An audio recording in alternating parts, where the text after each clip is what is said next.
Welcome to the October 12th meeting of the Penfield Board of Education. Please rise and the clerk will lead us in the pledge. There we go. I pledge allegiance to the flag of the United States of America and to the republic for which it stands, one nation, under God, indivisible, with liberty and justice for all.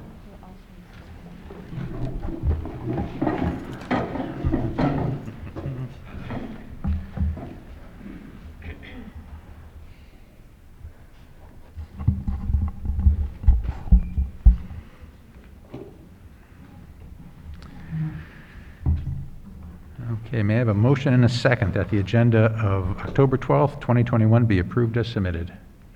So moved. Second. Any questions or comments? All those in favor? Any opposed? Motion carries. I have a motion and a second that the consent agenda, including the approval of the minutes of September 28th, 2021, as submitted, acceptance of the recommendation from the Committee of Special Education, acceptance on the recommendation from the Committee of Preschool Special Education, acceptance of the recommendation from the Superintendent for personnel changes, and a request to approve Economy Paper and WB Mason for cooperative bids, and the approval for the request to dispose of unserviceable textbooks. May I have a motion and a second? So moved. Second. Any questions or comments? All those in favor? Any opposed? Motion carries. Which brings us right to special reports. I'll hand it over to Dr. Putnam. Thank you, Mark. We do have 3 special reports this evening, all on the topic of facilities and auditing. So our first special report is Ray Wagger, CPA, who is here to do our annual audit report to the Board of Education. Ray, come on down. Thank you. Good evening. Good evening. Welcome. Please all Yep. set. All right. Thank you for accommodating the scheduling. This is really wonderful. But I'd like to just say a few words about the audit process. It went very well again this year, very smooth. When you consider all of the issues that we've had in the last, well, what is it, 12 months, 18 months? 18 months and 2 days. Okay. Not that, I'm counting. Okay, well, I do kind of lose track. But it certainly has been a wild ride in a lot of ways. And the finance hasn't escaped the wild ride. And I'm sure you know last year, with everything going on between the state and the feds and the money and the deducts, it's amazing that the landing worked quite well financially and schools ended up in good shape. And you are certainly one of those that ended up in good shape. You were able to close the year out and you were able to do net funding to your reserves to the tune of about $4 million. And obviously, you all understand the reserves and what they're for. They all have a specific purpose, and you have a good chunk of money there. The wild ride probably isn't totally over going forward. Who knows what's going to happen the next 2 or 3 years, but you've positioned yourselves very well with the reserves, that if you need them, you have money that you know you have and you can go to. So your overall balance sheet, your financial position, your operating fund balances went up a little over $1 million, but at the same time you were able to put about a net $4 million into your reserves. So overall that certainly is good news, very good news. When you look at the rest of the financial report, when you get a chance to read the 64 pages, you'll get a lot of information. And basically, all of it is positive. When you have time, if you could read the management discussion and analysis, which is about 7 or 8 pages in the front of the report, that is probably your time well spent. It gives you kind of an overview, talks about some of the major issues that hit last year, So that is very, very informative if you don't have enough time or motivation to look at the whole report. But overall, there isn't anything that really is unusual or unexpected. The school lunch fund, I'm sure you know, had an operating loss, just like all the other schools, and especially in Monroe County, had a pretty substantial operating loss because of all the changes. And you transferred about $300,000 of operating money into the school lunch to bring it back to a pretty break even. And you still have a pretty good amount of surplus there. So hopefully that will settle down this year, so it won't be a big issue. But otherwise, the rest of the funds are in good shape. You're getting probably a little more federal money, and more federal money a little last year, be more coming this year. You probably know and understand that those dollars will be subject to the single audit. So from an audit perspective, those dollars will be auditing when they're spent to make sure that you spend the dollars in accordance with the guidelines. Of course, the guidelines aren't always that simple, but that will be a process that we'll be getting into, and all this federal money being passed around is going to be audited in all these entities. So that's going to be a challenge, especially if there's areas where it's kind of in general as far as what you can do with the money. It's going to be some interpretation, but you're going to have to kind of pay attention, make sure that the planning of spending these dollars is in line, and all the reports get accepted and timely filed and all that good stuff. So that's probably the bigger thing that's going on this year. Hopefully the state will not have any major financial problems that we'll need to deal with. As far as the rest of the audit, the other document that you have is a management letter that we issue every year, and you'll see in there there was nothing that was a significant weakness that we found, and we go through all of your procedures. We go through your payroll procedures, disbursements. We go through your budget process. So in that audit framework, if we find a weakness, that's where we need to report it to you. But you'll see in the management letter that things really lined up very well. So with that being said, is there any questions or concerns or just anything in general? It has not been an easy year, but at least I have good news that the finances are in good shape, and you should be in good shape going forward. Okay. Board members, any questions? I have to say thank you, Ray. I mean, you've been doing this for as long as I've been on the board, and you're always very thorough. If there's anywhere where we would have an error in our process, you know our organization enough to find it and point it out to us. And I think because it's gone so smoothly, it's partly due to the fact that you've helped us find those weak spots and continue to make our checks and balances and our accounting more robust. Excellent. All right. Thank you very much. Great. Thank you. Thank you. Thanks, Ray. Our next special report is capital project update, and Gary Huffman and Jared Miller from Campus Construction are here, so I'll have them come up if they're ready, and our slides are ready for you.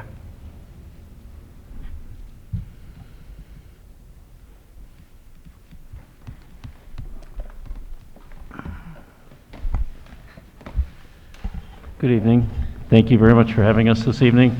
We're going to do a capital project update, and we're also going to touch on for a minute the proposed capital project and take a look at proposed scheduling. Yes. Sorry, my coworker, Jared Miller, as well, as you may all know. Sorry. Hello, everyone. It's, again, appreciate the opportunity to let us come in, especially when it's something positive, and we can highlight what we've gotten done over the past 2 years. So what we're going to do is we're going to start with a quick photo update of all of the areas that have been turned over, and we're now in the punch list phase of construction. So there's much to be celebrated with that. A successful project all the way around, on time, under budget, all the good things we like to hear at the end of a project. So, very successful project. Oh. So starting with cobbles, which we turned over last summer, we're into, again, just finishing touches, very little left over there, but we did have one element of this project that was pushed into this summer. Oh, sorry, I don't know why it's doubling up. We're just going to jump right to, there we go. We did get the loading dock addition completed this summer. That tied together with all the site work, the school is now able to fully utilize that space.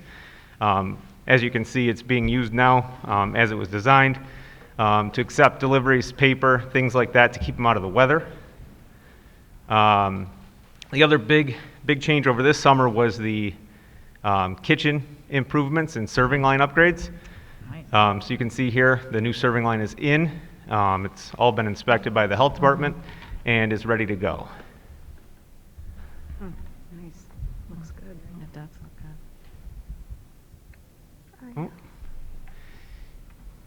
good. Next is Indian Landing. I'd say one of the biggest impact projects within the entire additions project was this classroom addition.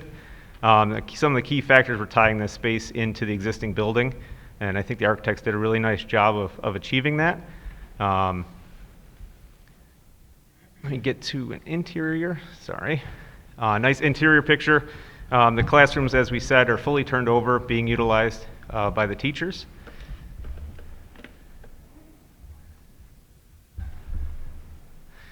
And again, out back, the elementary school cafeteria addition. So obviously interior and exterior pictures, and then a nice shot real early in the morning when they open. So again, really nice spaces, fully utilized at this point. Another big one, when people talk change orders are bad, unless they're not. So this is one of those opportunities where we had money in the budget and we're able to award a change order, and which was ultimately an alternate at bid day that we saved as some bid protection. We were able to utilize some of our contingency money and award both the boiler room upgrades as well as the kitchen upgrades left and right that are shown in this picture. There was a very quick turnaround on our boilers, and those are up and running ahead of heating season. So again, a very big part of this project being successful was getting those two things awarded and completed. Scribner Elementary, again, an exterior and interior shot of the cafeteria and gymnasium addition. The gymnasium addition was completed last summer. The cafeteria and the kitchen upgrades were completed this summer. Again, another space that's being fully utilized, and I know, especially over there, the principal is very happy with the additional space. Oh. Come on. Dan might have to help you. There we go. Oh, there we go. Again, the kitchen renovation, another big improvement over there. I know the kitchen staff is extremely happy with all the progress that was made and everything that they got taken care of within this project.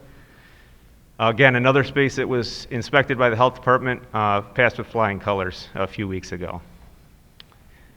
Out front at Scribner, the classroom addition, another really nice space. The classrooms were turned over a few months earlier, but we did complete all the site work and everything that ties that space together this past summer. So it's nice to have kind of the cherry on top with getting everything completed over there. Oh, that's it for the current project. Again, on time, under budget. That's kind of what we shoot for on all these projects. And the reason why we have this slide coming up for future project planning. I'll let Gary touch on some of what goes into our project planning, and we'll walk through some of that.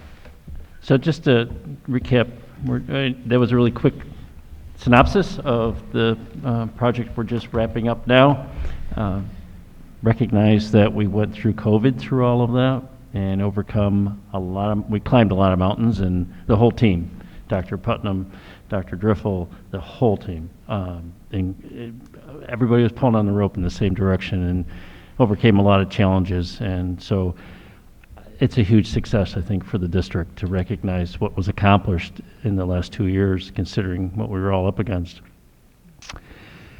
On that good note, the district has proposed a future project, and what we're going to do is just take a moment and look at some proposed planning and how we may look at this project and how it might get accomplished.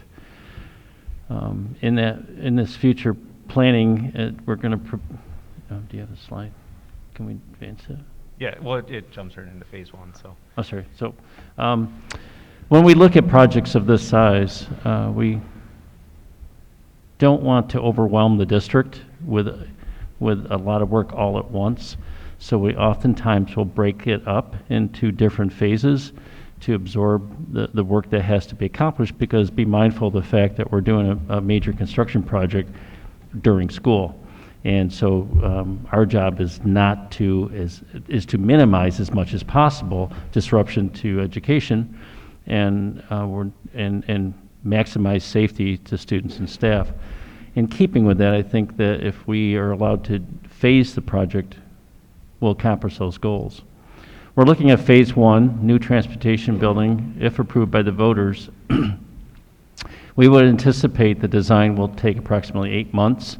SCD approval would then take several months after that. So we're looking at the end of the year, perhaps as early as the end of next year, to have the design and the approval process completed so that construction can start very early in 23. We're looking right now at February of 23. That project would end at the end of 24, and that's a complete new build out on Jackson Road, with final cost reports submitted to the state by June of 25. Again, part of the reason for some of the phasing, logistically, how it works out with getting work done within the district. There's also a financial side to it, and when some of the burden comes off the books, some of the debt comes off the books, it leaves space for new projects to come in. So this has been phased specifically with the financial advisor, is their input. And as a team, we came up with this, and it seems to fit the financial schedule as well. Phase 2 of this project, we'll be taking on the high school improvements, includes renovations to the library, the commons, and potentially new multi-purpose field. Bay Trail includes, but again, not limited to, this is a very 10,000 foot level. It includes family and consumer science upgrades, very overdue. Minor improvements to the district office, relocation of the NOC, the Network Operations Center, from the high school to the existing bus garage location. Modifications of the existing bus garage for additional storage. We're anticipating the design for this work to be a 10-month period, starting in September of 22 and completing the beginning of July of 23. With an anticipated SED approval in early December of that year. Again, this is another February start, but this one's a year later, so February of 24 to December of 25 for all of these improvements, with final cost reports on this falling in June of 26.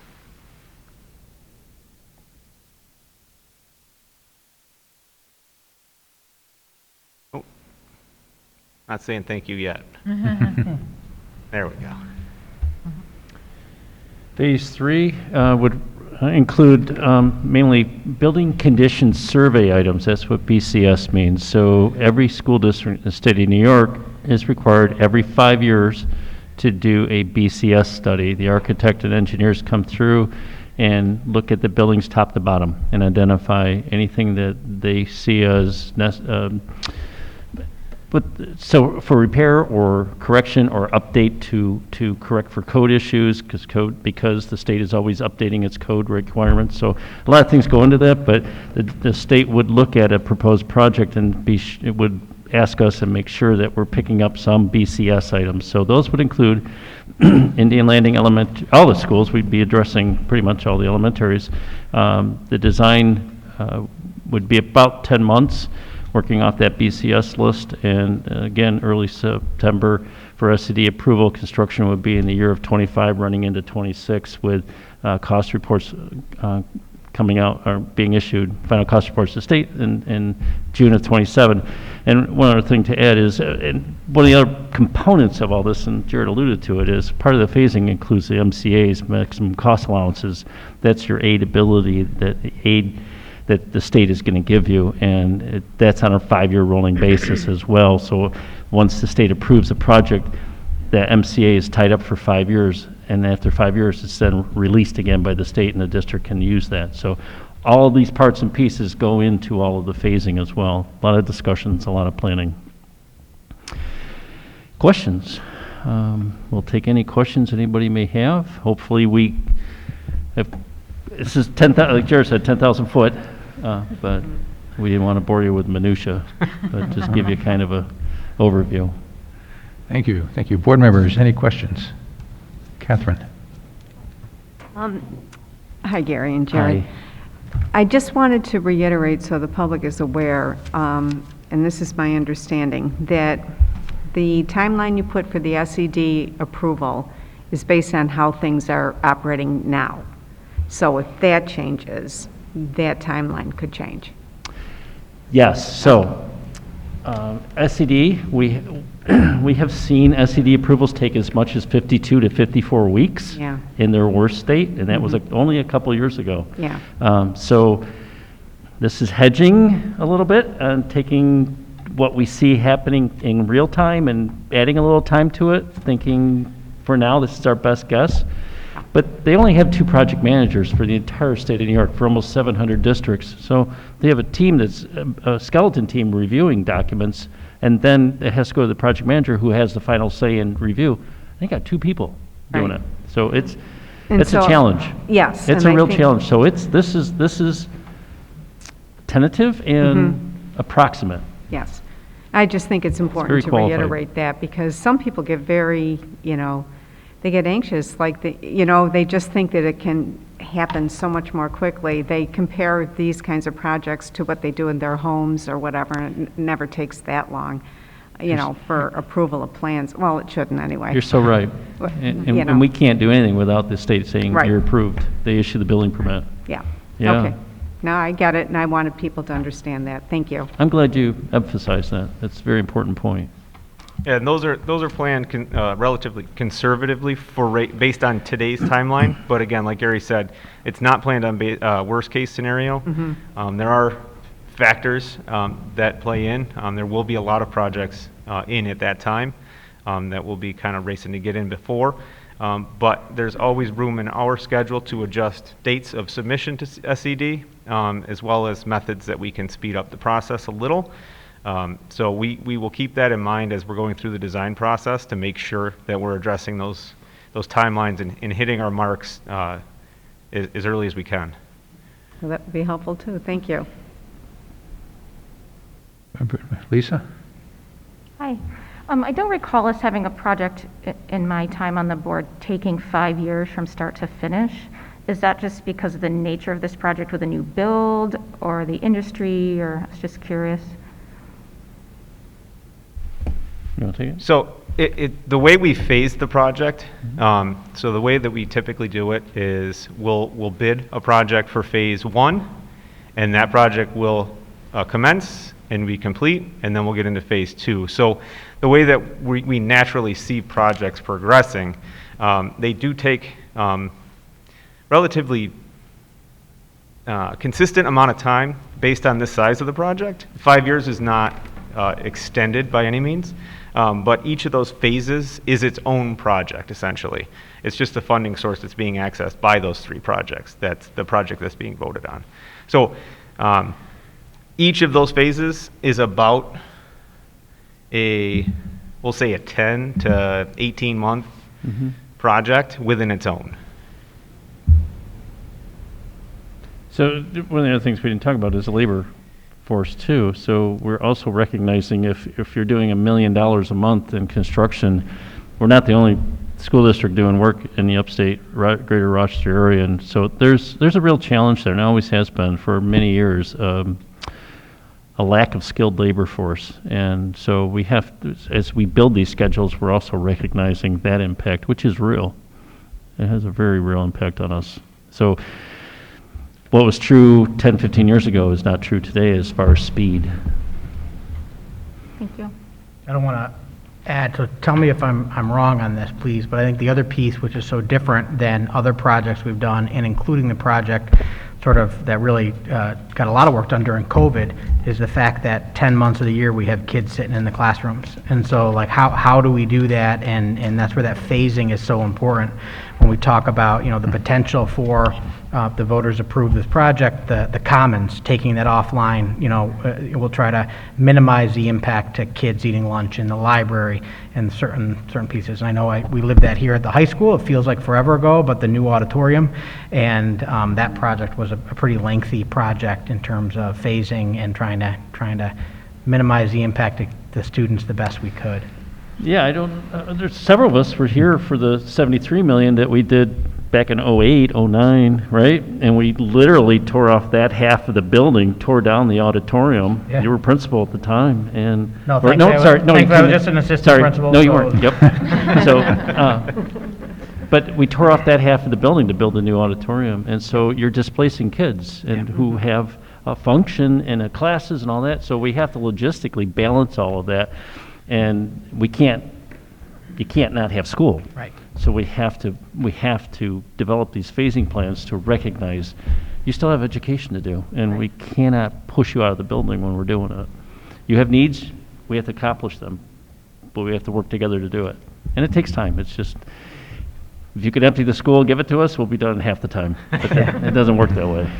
I will Yeah. say, though, that the students during that project and during the classroom project are always the most resilient individuals we have. Aren't they, though? Because they just, at the high school here, there was no ceilings for a long time, and Yeah. adults like myself were worried, like they're going to touch things, and after like a day, the kids didn't even realize there were no tiles in the hallway, you know, so it's just, they're amazing, they're resilient, and they're happy to be in school. You are spot on.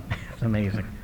Yeah, the other thing to keep in mind is, like we had with the final phase, we had it noted, some of these are phased to take advantage of the aid reset.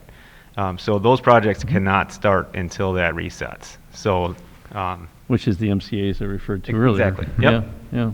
so we're kind of restricted. We can't start it, the process prior to that date. So that's sometimes what leads into dragging that last phase out slightly. But timing-wise, I think they all hit consecutively where it's going to be best advantage for us to take advantage of the workforce too. So it works out pretty nicely. I think that's important in terms of the one piece I'm really happy you hit on phase 3 is the BCS work. So a much more in-depth presentation on this project is online on our capital project page on the website from a presentation you guys both helped with last Tuesday, I think, right? So a week ago. Yes. And just encourage people to go and take a look at those details. But that BCS work is so important because I know SED, as you said, sort of pushes you to make sure you're including those things in any project. And so they cost money, they add up. But if you did a project with just BCS items, then all you're doing is sort of continuing to move forward without really advancing the needs we have. Right. So I'm glad you mentioned that, and then I'm really glad you hit 2 for the community is that maximizing aid. That's a huge piece in terms of the planning where Dan's office, Dr. Driffel's office, our financial planners, campus, and SEI all work together to make sure that what we're spending, we're getting the maximized aid on every dollar, which ultimately supports our tax base, our parents, our community, and that's very important. So thank you. You are absolutely right. So I had one question here.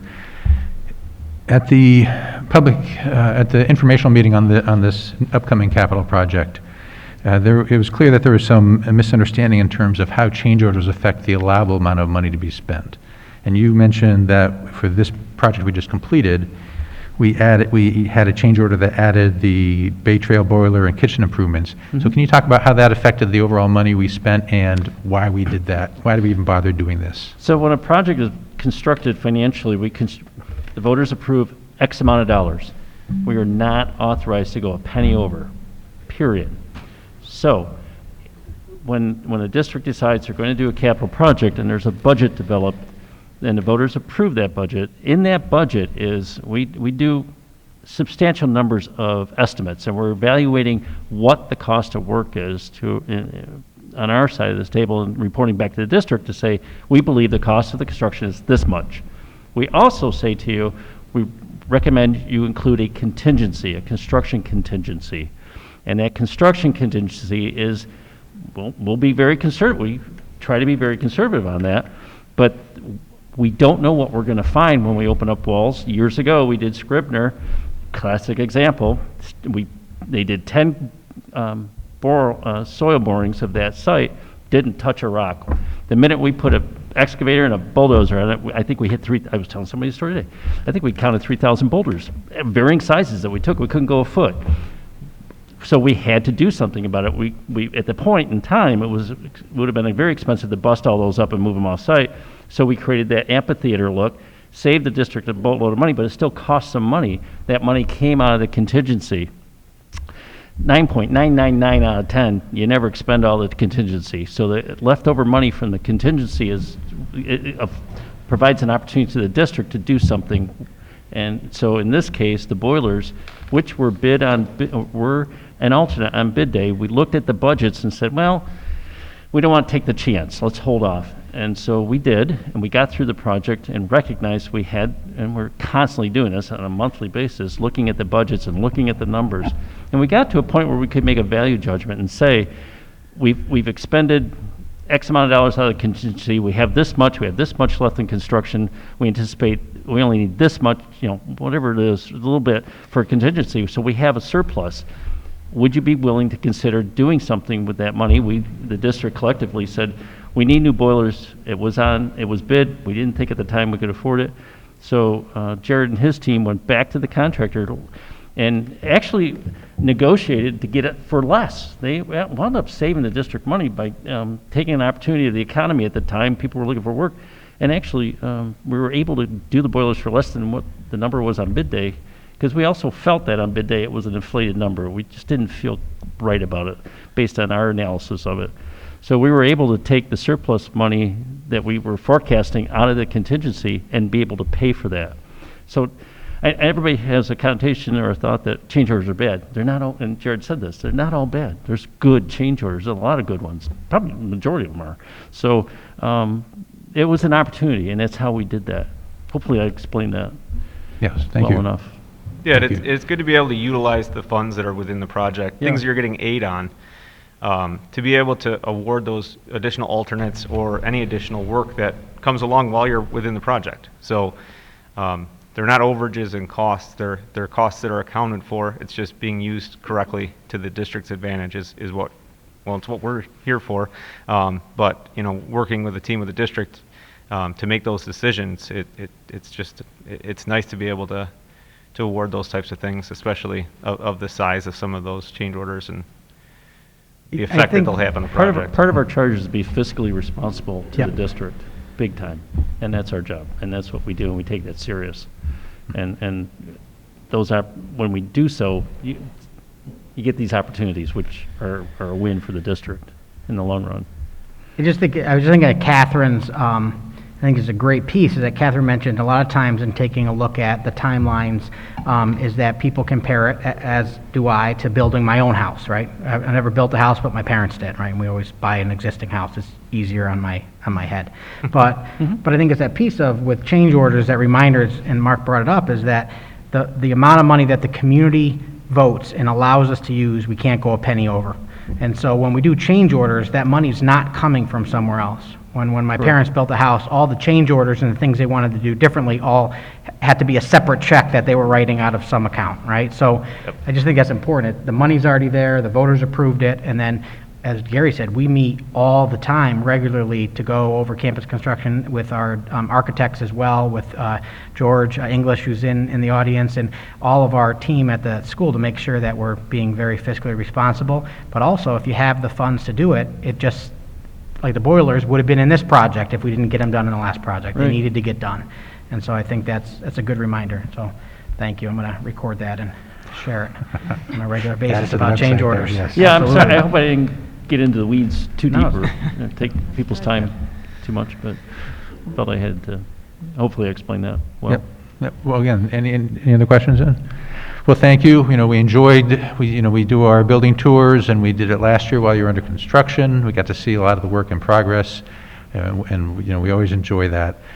And this year, we'll get to see the finished product. And I think we're all looking forward to, after this long endeavor, and just to remind Cool. everybody, this was delayed because of shadow pines coming on, and we weren't sure where we were going, so this was a long endeavor, even before we got started. So we're all excited that the students are using the facilities, and we're looking forward to seeing them. Thank you. So, thank you. Thanks. Thank you. It was a pleasure to serve the district as well. Thank Yes, you thank very you. much for the opportunity. Absolutely. Thank you. Certainly. So wait, there's more. There's another special report, and we have George English here, our Director of Facilities for Penfield Central School District, who's going to walk through really what the crew did this summer. And well, thank you very much, George, for being here. And I'll turn it over to you. Good evening, everyone. Thank you for having me. I am George English, Director of Facilities here. I'm very pleased to hold that position. It's an honor to tell people that I work for Penfield Central School District. It's only been a few months, but we have an awesome team, that's for sure. And the facilities team is outstanding as well.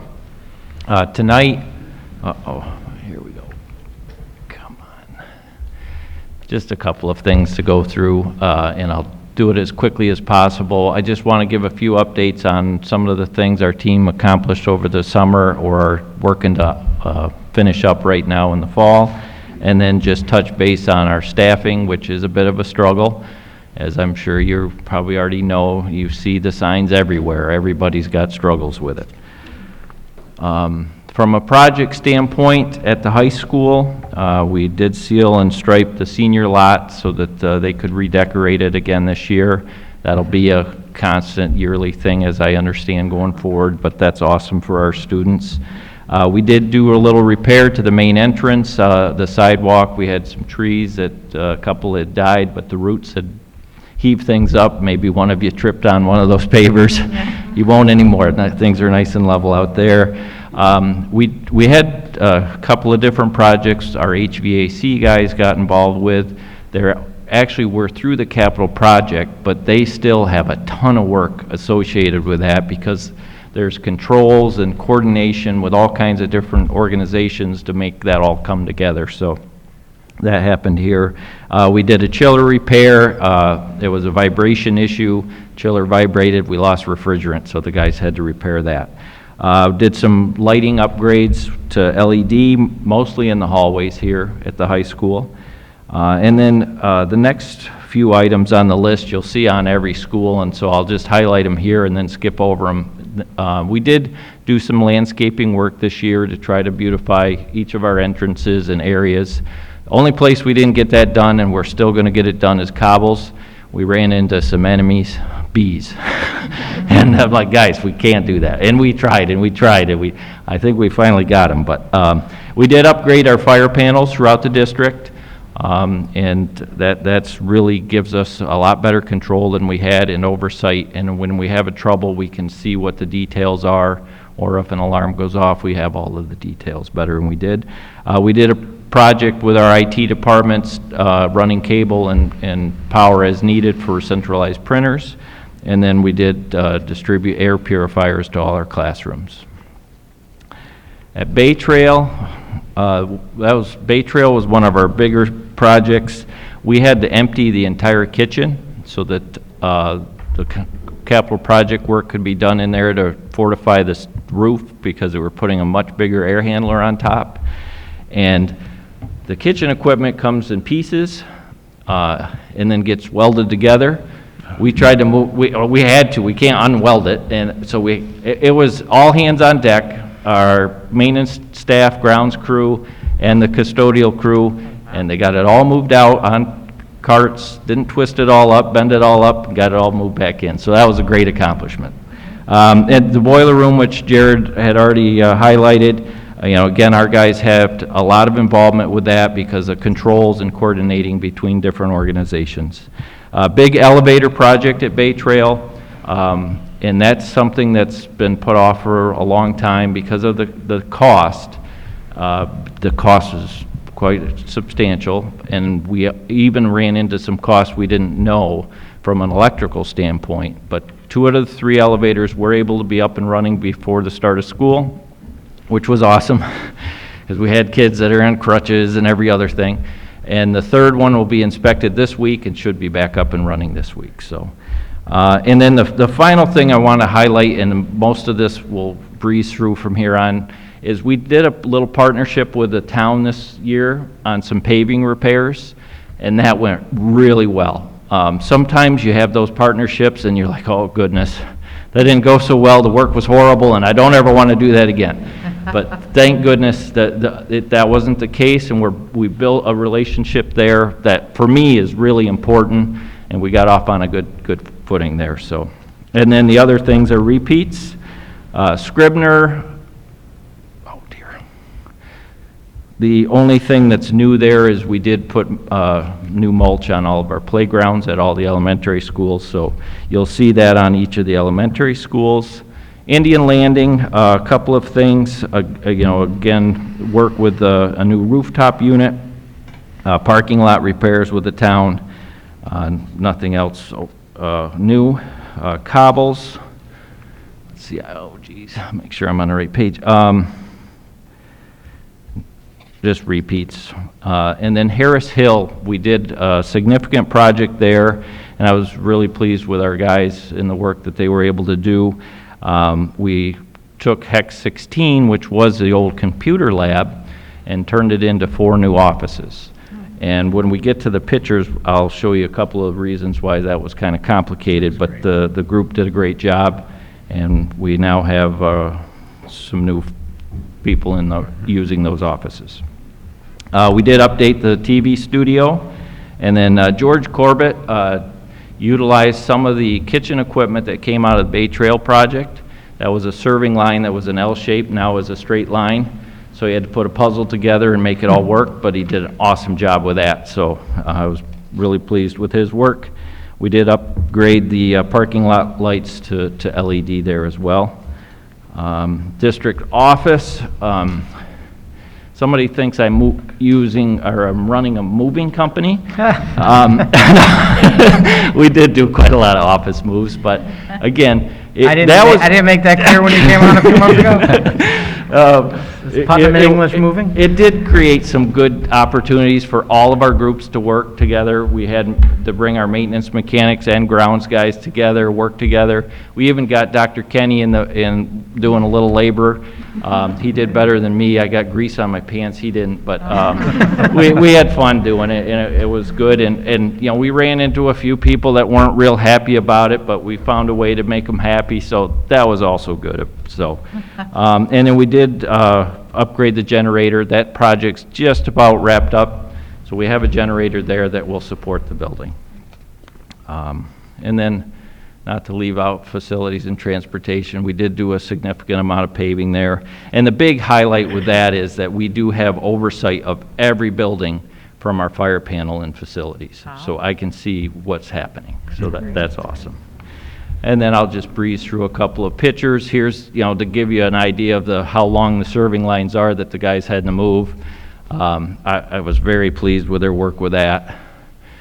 This is Harris Hill's TV studio, and that took a lot of different people. The lights were really kind of janky up on the ceiling. They've got them mounted securely now, put a new ceiling in, painted a new background, did a very nice job with that project. And then the Harris Hill Hex, we had to take out these huge tables. They were built on the floor before the carpet was in, so all the carpeting had to be redone. So the group did a great job with that. And then- that project, that picture doesn't do it justice. I know. If you it's know so- Harris Hill as the it's- board does. It's so really going hard to from a do it hex. justice from a Yeah. picture. The one really important thing is we ended up making 6 walls Yeah. because the main heat and air conditioning for the space is right in the center of the hex. But we wanted the back offices to be as private as possible, so we did the very best we could, and the folks that are moved in there seem to be pleased, and hopefully they'll be warm this winter, so. And I just will jump in there, is that, so who's over there is not new staff, but new to Harris Hill. So it's Rick Borman, our special ed administrator for K-5. Yes. So he's been at district office since forever, and having him in a building is great, and that's where our 12-131 classes are, and so Rick and his assistant are there. And then we're the same with our preschool CSE office will be over there too. It's been located at Bay Trail, and so when those little guys and girls come in for preschool-related services, to come into an elementary school versus coming into the middle school, we think is also really warm, inviting, and helps with that. So I really appreciate that. This is something we have talked about for years and years and years, and your crew got it done in the summer. So Yeah, thank you. it was great. It was a fun project for them. They do, you get tired of cleaning toilets or unplugging toilets. It's nice to build a wall once in a while, so that's fun. That's awesome. And then just one of the, on the left's Indian Landing, it's super exciting, right? But it's so huge. I mean, the project, and what's difficult about it is Indian Landing, the control company is Siemens, and then the high school and several other buildings is Day Automation. So they're working with different companies. We're working on that. Yeah. We'll all be they'll all be Day Automation before too long is the plan. But just a lot of good work there. And then there's whoop-de-doo, right? Who cares about a picture of the parking lot? But that is awesome work that they did. And those repairs, parents, people pulling in and out, it makes a huge difference when you're going clunk clunk through these potholes, and that's quality repairs. So I'm just really pleased with that.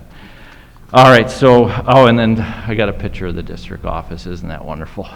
The beautiful huge generator, which I'm really pleased with that.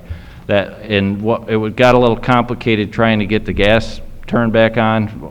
RG&E is wonderful to work with, but we got that all done, and then just a few of the offices we moved around. So, and then the last thing I had, is staffing, and just wanted to briefly highlight that. Like I said, I know everybody's aware that everywhere you go from a labor standpoint, everybody's looking for people. But on the maintenance mechanic side, we have 3 vacancies out of 10. Painter is vacant right now.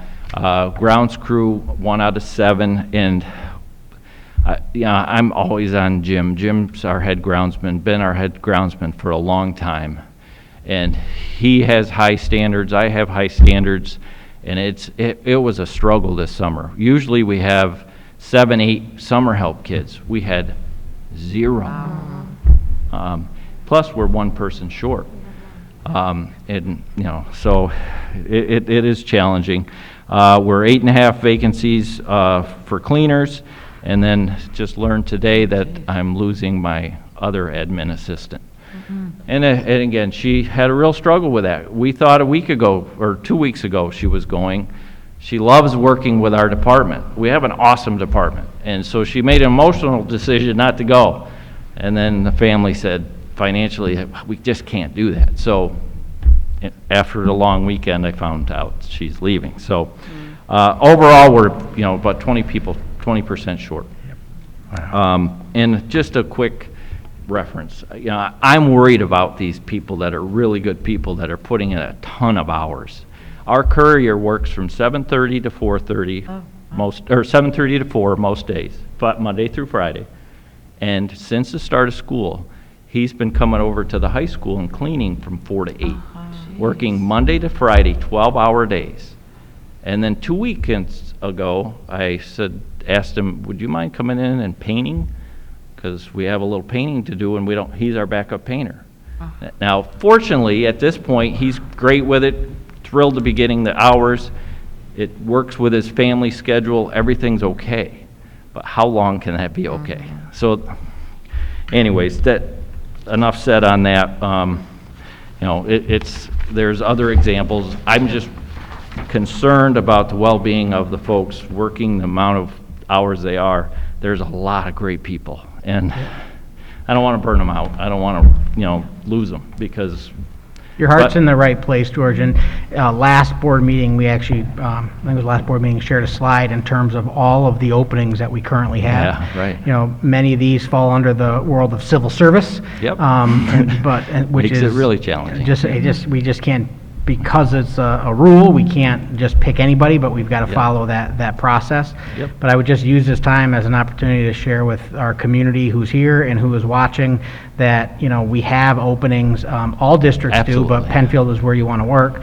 So I Yeah. just would encourage, this is huge. And it's also a reminder, I think, to our community, when the grass is a little long in a spot and you wish it was mowed, just remember, we're working with less people trying to do more things because of COVID and sanitation and everything else that we need to do. So I appreciate your plug for your folks and making sure, and that's something that we really need people to step in and throw their hat in the ring, and we're going to continue to work and share in multiple ways.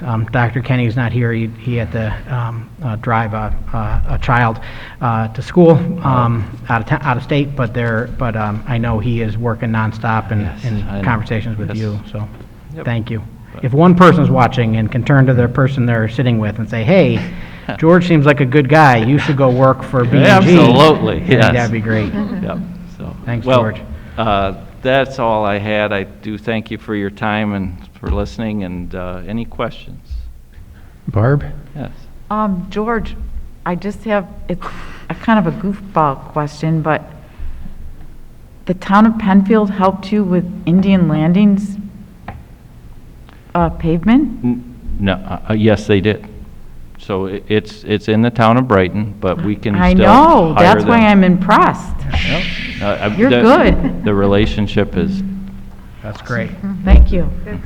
That's kudos to them as well. That's what I Yes, mean. I mean, it's a absolutely. win-win for everybody, so. yep. And actually, Jim, I should give Jim Cleveland a shout out for that too, because I didn't make all of that happen. I encouraged it, but he's already started to build that, and we're building it even better, so. Thank you. Yeah. It's great to know. That's awesome. And Real board plus. members, any other questions?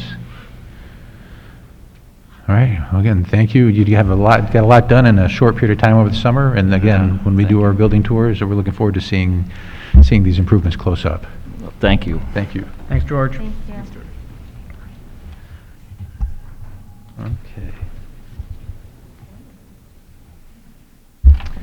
That concludes special reports, Mr. Elledge. Thank you, Dr. Putnam. Which brings us to our student representative report, and our student representative is Leila Leila Harvey. I get that right sooner or later. All right, so for district-wide updates, of course, we're coming off of our long weekend, which I know many students just enjoyed having the time to relax a little bit, after settling into the new 5-day routine. Here at PHS, fall sports are starting to come to an end, with sports such as tennis and golf being in the midst of their respective sectionals. And the last regular home game of the boys varsity soccer team was this evening as well. 5 PHS students were selected to perform with the Rochester Philharmonic Orchestra, which just goes to show how amazing our music program is here. In AP World History classes, students participated in a fun activity to master key concepts and themes that are prevalent in the course. 11 seniors have been named commended scholars in the 2022 National Merit Scholarship Competition. And a couple of volunteer opportunities or donations going on right now include Socktober, which is a recently developed tradition that is once again in full swing. Student Council is collecting new socks during the entire month of October to donate to those in need. And October is also Make a Difference month. And because of this, PHS is hosting a food drive to benefit the Penfield Ecumenical Food Shelf. At Bay Trail, the library hosted a school-wide enrichment opportunity, which was a Rick Riordan live virtual book bunch. And moving on to the elementary schools, at Scribner, kindergartners spent time with their 5th grade buddies. And I went to Scribner myself, and I still remember, the bonds that I formed with the kindergartners, and it's like an amazing opportunity. I'm so glad that these students are able to have those bonds again. At Harris Hill, students are having fun with virtual reality technology and PE classes. First Lego League, which is Harris Hill's robotics, has begun once again. And 1st grade students are using Play-Doh to spell out words and practice sounding out tricky words. At Cobbles, this lovely weather means more fun on the playground at recess. And lastly, at Indian Landing, 5th graders in Mrs. Kaiser's class sorted Halloween-themed decimal points, and these 5th graders also built terrariums to learn about the ecosystem. Thank you. Thank you. Board members, any questions for Lila? All right, great. Thank you. Thank you. Okay. Back to Dr. Putnam for the superintendent's report. B. Thanks, Dr. Driffel. I just have a couple of updates, and then I'll turn it over to Dr. Maloney and Mrs. Potter, who's going to provide a summary of our superintendent's conference day this past Friday, as well as an update on our work around culturally responsive and sustaining education and district priorities. And then we'll go over to Dr. Driffel, and believe it or not, we're going to talk about business updates, but then the budget calendar. So this is our time when the Board of Education will start hearing updates at regular meetings, as well as the community around building our budget for the 2022-23 school year. So commended scholars, we already heard, but this is a photo of them. See, I get to do photos, but you did a great job. And so I won't read the names there in your agenda, but just our commended scholars for AP National Merit Scholarship, and among 34,000 students across the country who've been named. So just a pretty cool thought to think out of 34,000 students, we've got 11 here in Penfield, so that's great. And then my last celebration before I just do Penfield updates is a reminder to the community that next week is School Board Recognition Week. And we'd like to take a moment to thank our Board of Education for their ongoing commitment and support of our students, our staff, our families, and our community. Our board members are members of the community here in Penfield, and they devote countless volunteer hours to improve public education. And with our students, their primary focus, they dedicate their service to creating a shared vision for the future of education, setting the direction of the district to achieve the highest student performance, providing accountability for student achievement results, developing a budget that aligns district resources to improve achievement, supporting a healthy school district culture in which to work and to learn. And one of the things that I think our Penfield School Board over the many, many years has always focused on that development and of the whole student, and really building the social emotional awareness to support kids from all over. So I just want to say thank you on behalf of the district to our school board, and you have a couple of gifts. So you have a bag of Starburst. Our student rep 2 has these, and it's thank you to Sharon Erkvitz and Nancy Bradstreet, who are much more creative than I am, because the bag says bursting with appreciation. Thanks for all that you do. As well, you'll see there are books, and we started this a couple years ago.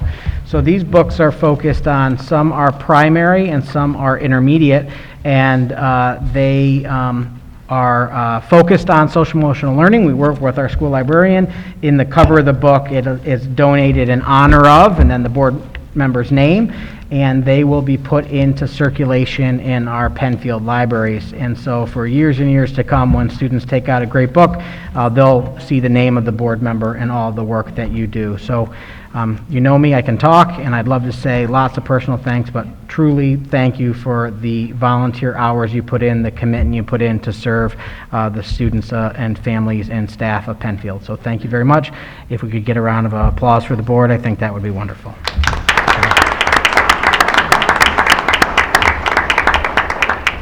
Thank you, Tom, and thank you, Sharon, for these gifts. All right, no more celebration because it's not till next week. No, I'm just kidding. I'm joking. Enjoy your Starbursts, share them. And if you, and then again, those books will go in, and I can tell you that the librarians love it, the kids love it, and there are times when I've been around where kids will be like, I've got a board member's book. So I think it's a great way to give back, but also celebrate our board. So thank you for all you do. Excuse me. Yeah. Can I just comment on Sure. that real quick? I find this very touching, and I really, really I agree. appreciate it. It's my favorite thing. Yeah, That's One wonderful. of my favorites. No, that's great. I it think it it's- really is. That's just, Yeah. it's a beautiful blown away by gesture. the book choices, too. Yeah. Yeah. So it's Sue?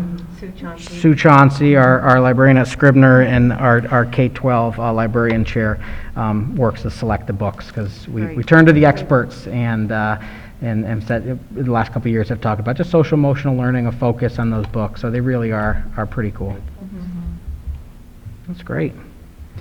Thank you. Thank you, guys. Thank you very much. And back to work. All right, so, no, but honestly, thank you. So for updates, I just have two. One you're going to see later on in the agenda, snow sports or ski club. Later you'll see an approval from the board, up for approval to the board to allow a ski club at Bay Trail and at the high school. And so just a reminder for the community and for the Board of Ed must approve extracurricular clubs that use the extra classroom activity fund for collection of funds, the ability to write checks.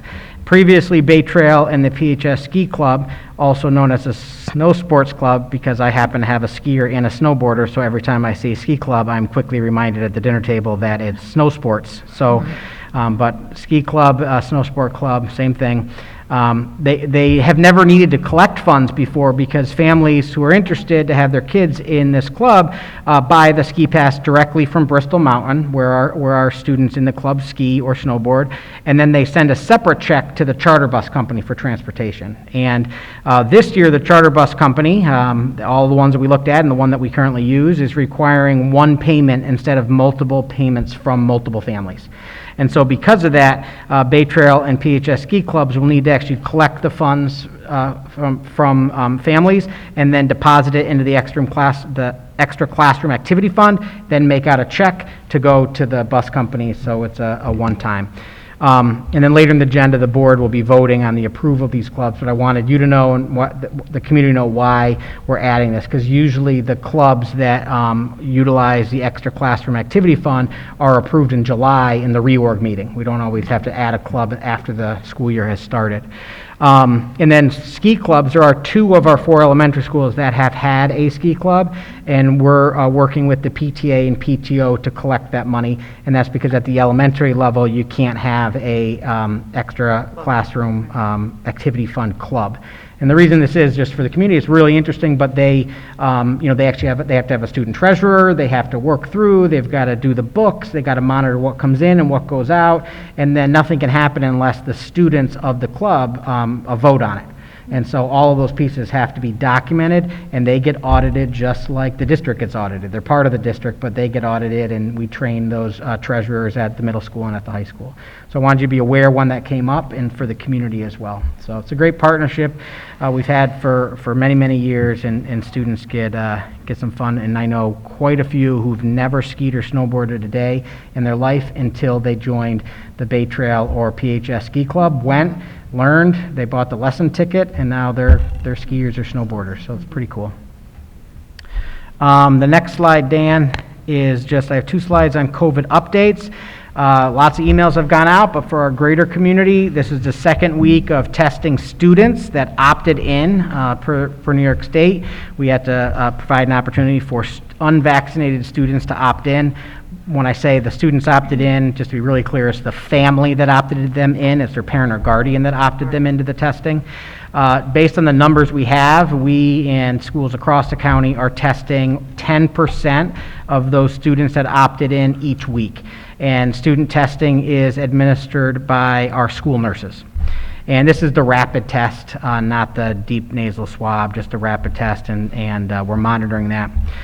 This is the first day of the first week of testing staff members, and per my presentations in the past and emails, per New York State, it is the New York State emergency regulation. We must follow it. District staff has to be tested once a week, but they can opt out of the required weekly testing by providing proof of their vaccination.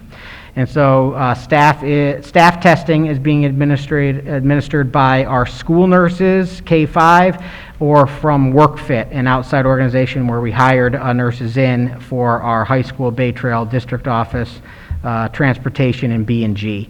And we're going to be monitoring that on whether our school nurses can keep up with this or if we need to utilize WorkFit more. But especially I'm really wanting the families to know that today and moving forward, we're continuing to use our school nurses to do the rapid testing. I do think if you've got a younger kid, that means a lot to have, knowing that it's the nurse and not somebody you don't know who's administering the test.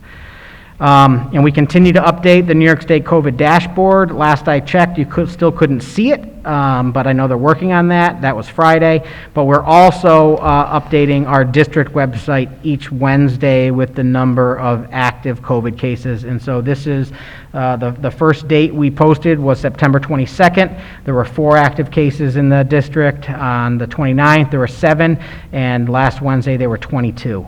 And so the numbers are increasing, but again, a very small number of active cases. We have yet to have the Monroe County Department of Health, except for a couple of situations, say that it happened in school. But it's why the importance of mask wearing, following all those COVID precautions is really important. If you know you're not well, please stay home. If you know your child is not well and really is sick, please keep them home. Follow those flow charts that are on our webpage. The next slide talks a little here is that the Monroe County Department of Health updated their COVID flow charts for return to school. We shared those with all families and staff last Friday, but the flow charts are also on our COVID-19 information page on our website for people who are interested. It's still a COVID negative PCR test is required for a return to school, and this is a New York State Department of Health requirement. And so in our district and in many of the organizations we belong to, including the New York State Superintendent Council, there's ongoing advocacy for districts to be able to use a rapid test result to return to school earlier. It's getting harder and harder, we know, to find a PCR test. Doctors are inundated, Walgreens is inundated, and so we're continuing to advocate for the use of a rapid test, a negative rapid test, to return to school earlier once symptoms are no longer existent. And then there are county-wide discussions of a PCR test that provides a result in 30 minutes. And the county may be able to provide these machines to school districts. We're having many ongoing discussions on how and when these machines would be used. If the county says you still have to go home with symptoms, then what does the machine help us with? Staff, we just heard from Mr. English talking about how the B&G staff is really taxed with the amount of things that have to happen and the shortage in staff. I will just tell you the nurses feel the same way. And so a nurse's job is difficult in any year, and now they're providing COVID checks, they're having to do COVID reviews, they're doing testing, they're doing the COVID testing, they're monitoring, and so there's quite a lot that's being added on, and I'll be honest that this is one that I struggle with saying to the nurses, and you're also going to do PCR tests. So I just want to let you know that we're in talks. I just had a meeting today. The county is looking at these machines. We're trying to figure out as districts across the county, how would we use them, who would staff them, how would they work. We're trying to work through that. I mentioned it because Ontario County is there's just an article, they're looking at using these tests in their schools. and we're trying to figure out how that all looks. We're also in this strange place where we put a lot of resources behind a PCR test in 30 minutes with the machine, and then the advocacy to allow a rapid test comes into play, and all of that resource and planning is no longer needed. And so we're monitoring that. I'll keep the board and the community updated on how that could look. And that is the end of my update. If there's any questions here, otherwise I'll turn it over to Dr. Maloney and Mrs. Potter. Board members, any questions? All right, Tom, I have a couple here. As far as the testing goes, you know, you're managing the students at 10% because of the number of students signed up. How are we doing as far as projection of having adequate test supplies? Test supplies for the rapid antigen test are good. They're all coming from the county right now, and the state has also issued, because it's the state's testing mandate, that everybody has to test unless they opt out. So they're providing tests as well, we believe, that are going to go through the county and then come to schools. So right now we're in a pretty good place with tests. We can only do it as long as those tests keep coming from the county and the state. But again, right now we're in a good spot. Okay. And as far as the positives, do you know if they were from our testing or were they self-identified? No, it's great. I'm so glad, because I meant to mention that. So of the testing that we got through as of Friday, we had one positive from the rapid test, one student.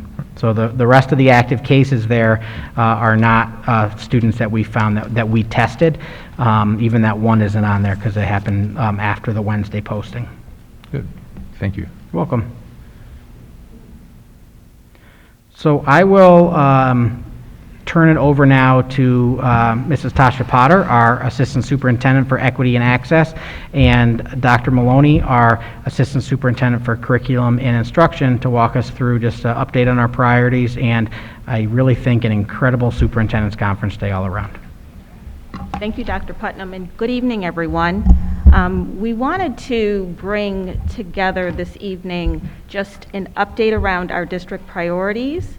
We've had the opportunity to share our district priorities in other forums, our community conversations. We've had an opportunity to discuss with the Board of Education, as well as with our instructional leadership team and our district staff and faculty on opening day, but formally wanted to share our priorities here with the community this evening.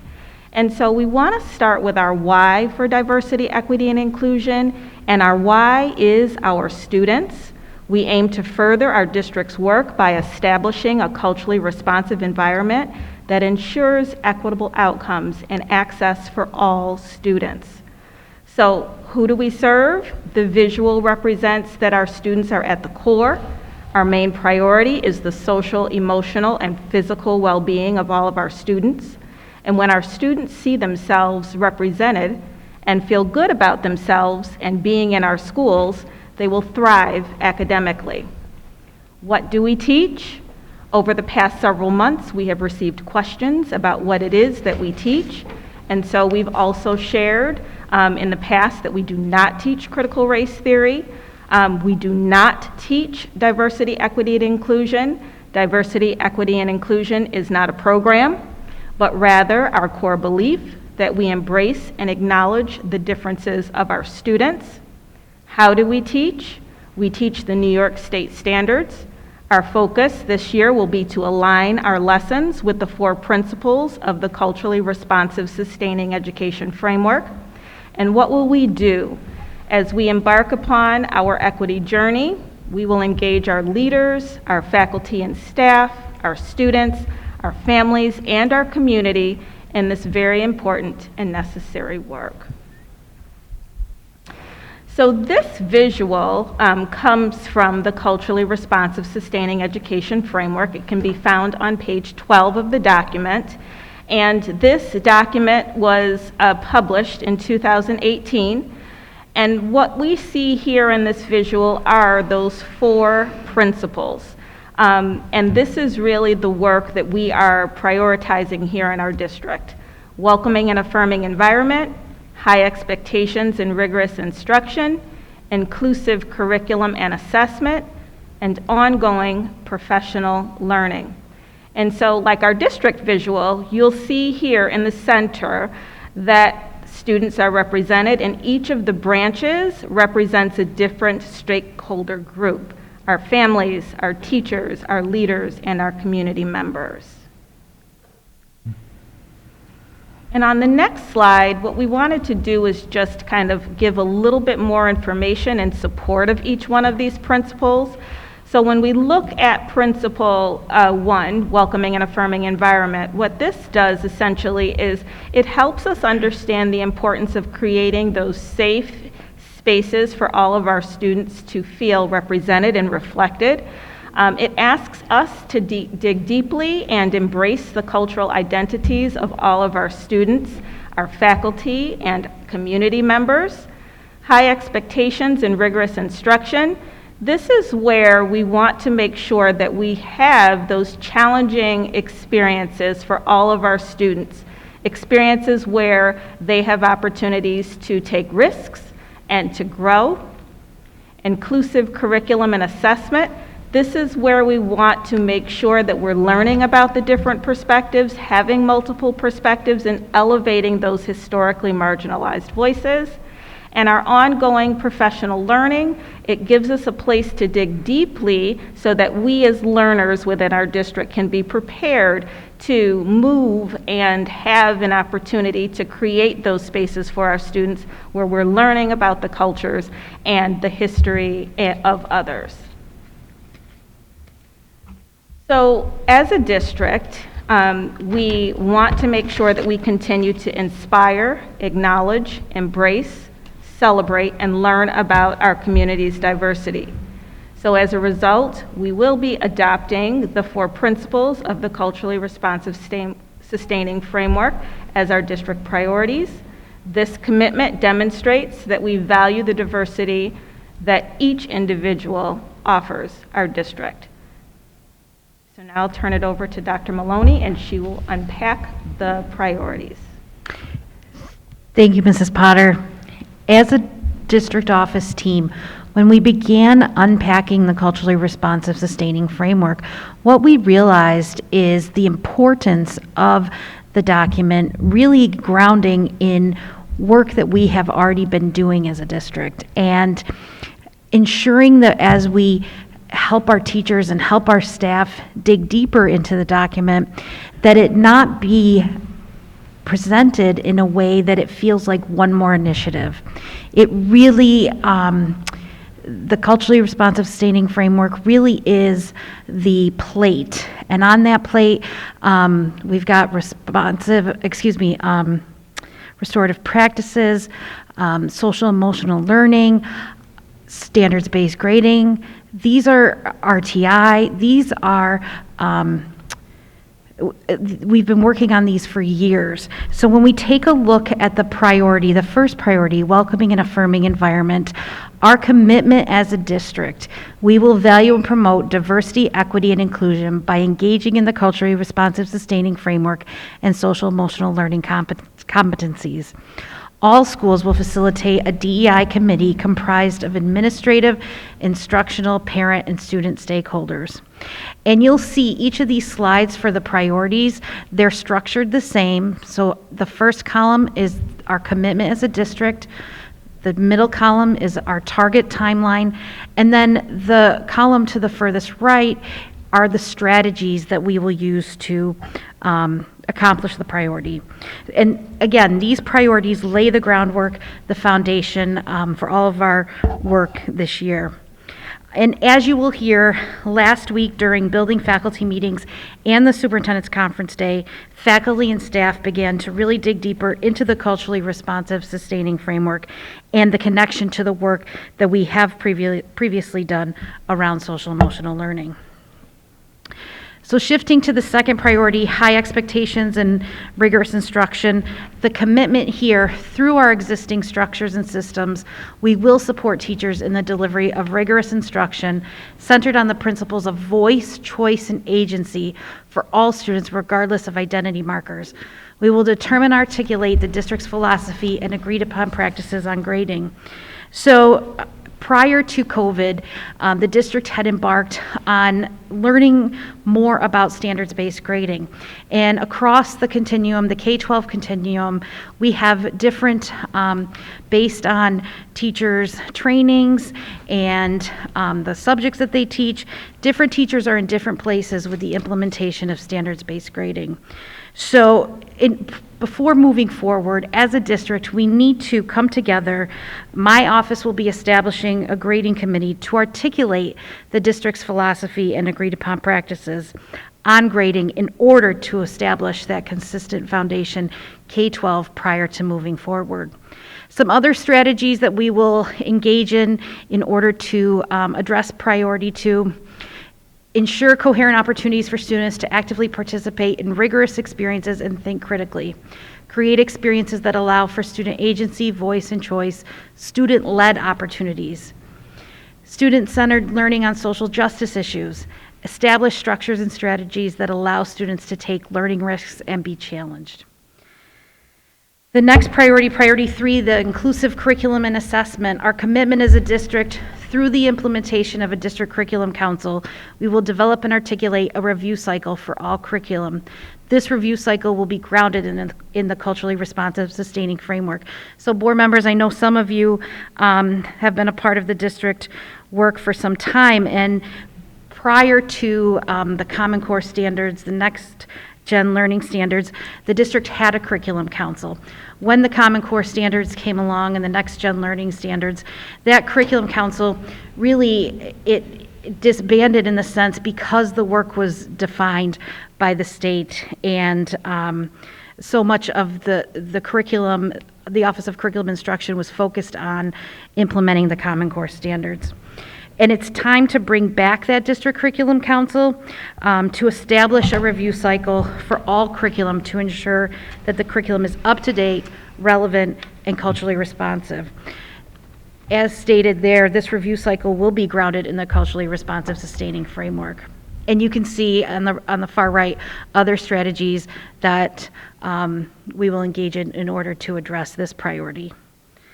The last priority, ongoing professional learning and support. The commitment, all faculty and staff will engage in professional learning regarding restorative practices and the culturally responsive sustaining framework. All schools will facilitate a restorative practices committee. So as you will hear, building and district leaders championed this work last week during faculty meetings and on superintendent's conference days. For those not familiar with restorative practices, restorative approaches are about building community and strengthening relationships. Restorative approaches are based on the idea that when we feel part of a supportive community, we respect others in that community and become accountable to it. So the next slide, Mrs. Potter and I are going to walk through the kind of last week as well as the superintendent's conference day. So as Dr. Maloney shared, we intentionally want our whole district to be learning as a community. And so we began our learning together as an instructional leadership team. And we were able to dig into pedagogical frameworks which promote an asset-based approach rather than the deficit-oriented teaching method. So this kind of helps us to position languages and cultures and identities as those barriers that had traditionally been in place. We're removing those so we can make sure that everything that we're doing feels like it's promoting that asset-based learning that we want our students to achieve.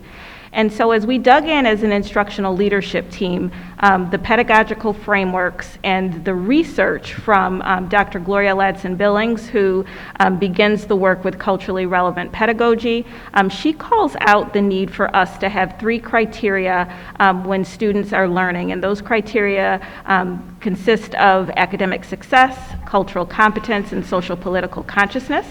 Dr. Geneva Gay, who brings us the work of the culturally responsive teaching, and she tells us that it's important for us to recognize the cultural references of our students and make sure that we are enriching the experiences that they engage in so that we can provide them with agency, voice, and choice. And then the third researcher that we engaged in learning about was Dr. Django Paris, and he brings us the culturally responsive sustaining piece, in which he tells us that there are multiple expressions for us to be learning, and that we need to take into account the culture and the heritage that sub-students may bring to the learning environment, and we want to make sure that we continue to foster that so that it is sustainable. And so, although the pedagogies that we engaged in, they may not all be identical, but they do all share that asset-based approach. And that helps us understand the why for culturally responsive, sustaining education as the framework has laid out for us. These researchers are also very integral to the development of the culturally responsive sustaining education framework, and so that's where we began the work with our instructional leadership team. When we transitioned last week to the building faculty meetings, these were facilitated by our building leaders and our director of humanities. So the exact same learning that we participated in as an instructional leadership team, this was also turnkeyed back to each of our buildings. We had the pleasure, Dr. Maloney and I, to participate and be in each one of our schools during the rollout of this professional learning, and it was very engaging. There was great conversation and really good feedback from the participation, and really our instructional staff and our instructional leaders are anxious to move forward and continue to dig into this very important work. So as we continue each month, we will start with our instructional leadership team, and then that same learning will be facilitated at the buildings. And on Superintendent's Conference Day, it was a day packed with learning. The entire district started the day with a morning of restorative practices in the culturally responsive sustaining education framework, really bringing that connection. And a huge thank you to PCTV, because we were able to accomplish this virtually. So each of the buildings sent representatives and who modeled the restorative practices and worked with PERI, and it was broadcast throughout the entire district. We had much smaller teams. Each of the buildings had teams of 15 throughout their buildings, and it was streamed live. It was extremely powerful, and a huge kudos to Emily Buss, who is the special education administrator here at PHS, and Terry Marsh, who is the 10th grade administrator here at PHS, as they spearheaded this work in partnership with PERI. Our elementary buildings, then all the faculty and staff attended a session by Stephanie Schwebka, whose name may be familiar to some of you. She is not only a Penfield parent, she is also the manager of community education for the Bavona Child Advocacy Center. And as I shared at last month's meeting, we are partnering with Bavona to provide the instruction for the content mandated by Aaron's Law. So the presentation that Stephanie gave was really not only around that content, but also how the content will be approached from an instructional perspective, in addition to how faculty can support students as students work through these lessons. And at the last board meeting, the Office of Curriculum and Instruction staff also talked about the integrated units. And these units are being taught at grades 3 through 5 to help students make connections between the content areas, science, social studies, English, and math. And in the afternoon, grade level teams collaborated on the implementation of these units. The grade level teams really appreciate that time to be able to come together as an entire third grade team, as an entire fourth grade team, as an entire fifth grade team, to really talk about how they're implementing the units, resources to support the connection to the culturally responsive sustaining education framework. And all grade levels and department teams completed a guided reflection on the work from the faculty meetings, as well as Superintendent's Conference Day, And that feedback, as Tasha shared, that feedback will help us drive the planning for the next ILT meeting, which will then result in the faculty meetings. So a lot of turnkey training going on, and it's just, today we met as a team and reviewed the feedback, and it's really powerful and really exciting to be embarking on this journey through the culturally responsive, sustaining education framework. Any questions? Thank you. Board members, any questions? I don't have a question, but I have a compliment. As teachers, I know we always we want to make sure our kids understand that why, so that that really sets that purpose for learning and leads to that, just that deeper understanding and transfer. And I really appreciate that you did the same thing with your team of teachers, so that we're modeling what we expect of them in the classroom. So thank you. Can I ask a question real fast? Yep. So because I'm relatively new, can you just explain to me about the district curriculum council? Like who makes up the council? How often do you meet? Just a little bit background would be So great. actually, my office is going to be bringing that committee back prior to, as I shared, COVID and the Common Core standards. It really was comprised of teacher leaders from the content areas, as well as administrators, as well as parents, to really have more of that 30,000 view of the curriculum to be able to vet. And in this case, we're going to be developing a curriculum review cycle. Hopefully, we'll be going in a 5-year rotation so that you'll have a chance to be able to see the curriculum, and also the teams. It will provide some direction for the teams in the buildings as they review and revise their curriculum. Thank you.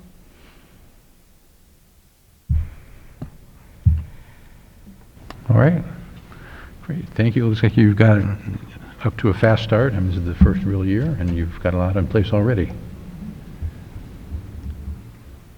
I would, before we go to Dr. Driffel, just a thank you to Tasha and Leslie, to Dan, and to Steve, who's not here this evening, but I'm sure is watching at home or driving, hopefully not driving and watching. But just a thank you to this team in terms of the amount of work. I think in a presentation, Mrs. Potter and Dr. Maloney make it seem like it's a piece of cake, but the amount of work that goes in from their team, from their assistants, from multiple other people to make this happen. I've been in education a long time. I've never seen a system that we're working to devise where all the administrators get together to do the learning first, model it, understand it, ask questions, understand the why, and then get rolled out to faculty meetings. And any teacher knows it's not usually like that. And then to come back and have it be a superintendent's conference day with the amount of learning, it's just a lot. And it all comes back to that why of students and supporting every single kid in our schools. And so thank you very, very much. I hope I say it enough, but I wanted to say it publicly to thank you to the entire district office team, because we're all there for those conversations, for the debrief, the planning, and it's really unique to have that. We've talked about last year about breaking down silos, and this is an example of all hands on deck from the district office to really understand not what needs to get put out, but what do we need to support teachers, families, and students along the way. As I've heard, it's equity in this work is not a race, it's a journey. There's no finish line, but it's all really good conversations, and trying to understand that why is so critically important. So thank you. Tom, can I add something? It really struck me what you just said, and I think it's important that on behalf of both Tasha and I in our offices, that we say thank you to your leadership as a superintendent, as well as the leadership of the board, because knowing that we have your support as we embark on this work, it's key, it's critical. So thank you. Thank you. Thank you. We're celebrating the board. I don't know if anyone knew that. We're celebrating, this is National School Board Recognition next week. So thank you. There you go. Bursting with appreciation. Thank you. And now I'll turn it over to Dr. Driffel. Thanks, Dr. Putnam. To celebrate the board, I'll try to be as concise as possible this evening. So just a couple updates from me this evening regarding stimulus funds and where we're at in terms of those resource dollars. The draft of our budget development calendar for, as Dr. Putnam said, the 2022-2023 school year. Even just saying those words is strange to me. Just a quick update around our facilities project that is up for your consideration for approval this evening, and then I'll touch on some of the action items associated with the audit that Mr. Wager presented a little earlier. So for the stimulus funds, as a quick reminder, there were 3 stimulus programs passed by the U.S. government in the March of 2020. It was the CARES Act. For that, we've exhausted all of our funds. That was primarily the utilization of PPE, personal protective equipment, in last school year. The second round of stimulus was the CRSA funds, the Coronavirus Relief and Response Supplemental Appropriations Act. That was the legislation that was passed right after Christmas last year, late December. I'm happy to report that our application has been approved by SCD Grants Finance. And the components of that application were HVAC capital improvements for Indian Landing Elementary School, so air quality and air conditioning as an objective in that project, a service contract for professional learning and restorative practices, PERI, that local organization that we just heard about, and then additional security cameras. I should note that while this was approved by Grants Finance, anytime we do capital work, it also needs to be approved by the Office of Facilities Planning. They have promised a expedited review process for federal funds projects, so we shouldn't be beholden to the wait that we heard earlier from our partners at Campus Construction. But at the same time, we don't exactly know how long that's going to take. So we'll keep you updated as we hear about that. And then we also submitted, but we haven't heard back yet, the first half of our ARPA application. This was the third stimulus legislation that was passed this past March, the American Rescue Plan. We included HVAC capital improvements to Baytrell, so air quality and with air conditioning as an objective in that project as well. This included the HEPA air purifiers that we deployed across the district that we heard a little bit from Mr. English earlier on, and then one-to-one tutoring supports to help mitigate what the state has defined as any potential learning loss associated with the impact of COVID-19. And at this point, I'm sure you're aware, there's ongoing negotiations at the federal level around different infrastructure packages, and we're trying to monitor what that legislation would mean for K-12, specifically for Penfield Central. So taking a look at our 22-23 budget development calendar draft, tonight is just a review of the scheduled draft, no action taken or required by the board. At our meeting in November, we'll approve the development calendar, and we'll review the budget guidelines, goals, and factors as we look to build the parameters associated with the budget development process. Come December, we'll review the annual reserve report, kind of really get into every single one of our reserve accounts, what it's for, what the plan is, what are the funding levels. After the turn of the calendar in January, we'll look at preliminary revenue information in January. That's typically when the governor releases her executive budget proposal, and we usually have a pretty good idea of what the tax cap is going to be at that point. In February, we'll review the budget in its entirety, and we'll probably take a focus on buildings and grounds or transportation. By March 1st, we must adopt the levy and review any budget updates as development insights become known. Further into March, we'll have more budget updates for the board. We'll identify any ballot propositions that are going to be subject to the community vote in May, and we'll approve the hearing and vote notice. On April 12th, we're scheduled to adopt the budget, approve the property tax report card, and appoint our election officials. By April 26th, we have to post the full budget disclosures. We put those on our website. May 3rd will be our annual budget hearing, where the community can come and listen to our budget information and ask any questions or clarifications that they might have. Budget notice is shortly thereafter mailed to the community, and then this year on May 17th is the annual meeting, statewide budget vote and Board of Education election. So no approval required on that this evening. Just always show the board the calendar beforehand. So we heard once again this evening about our capital project that we're proposing to bring to the community later later this fall. Board's considering a vote of what we're calling the 2021 Transportation Facilities Project for Tuesday, December 14th.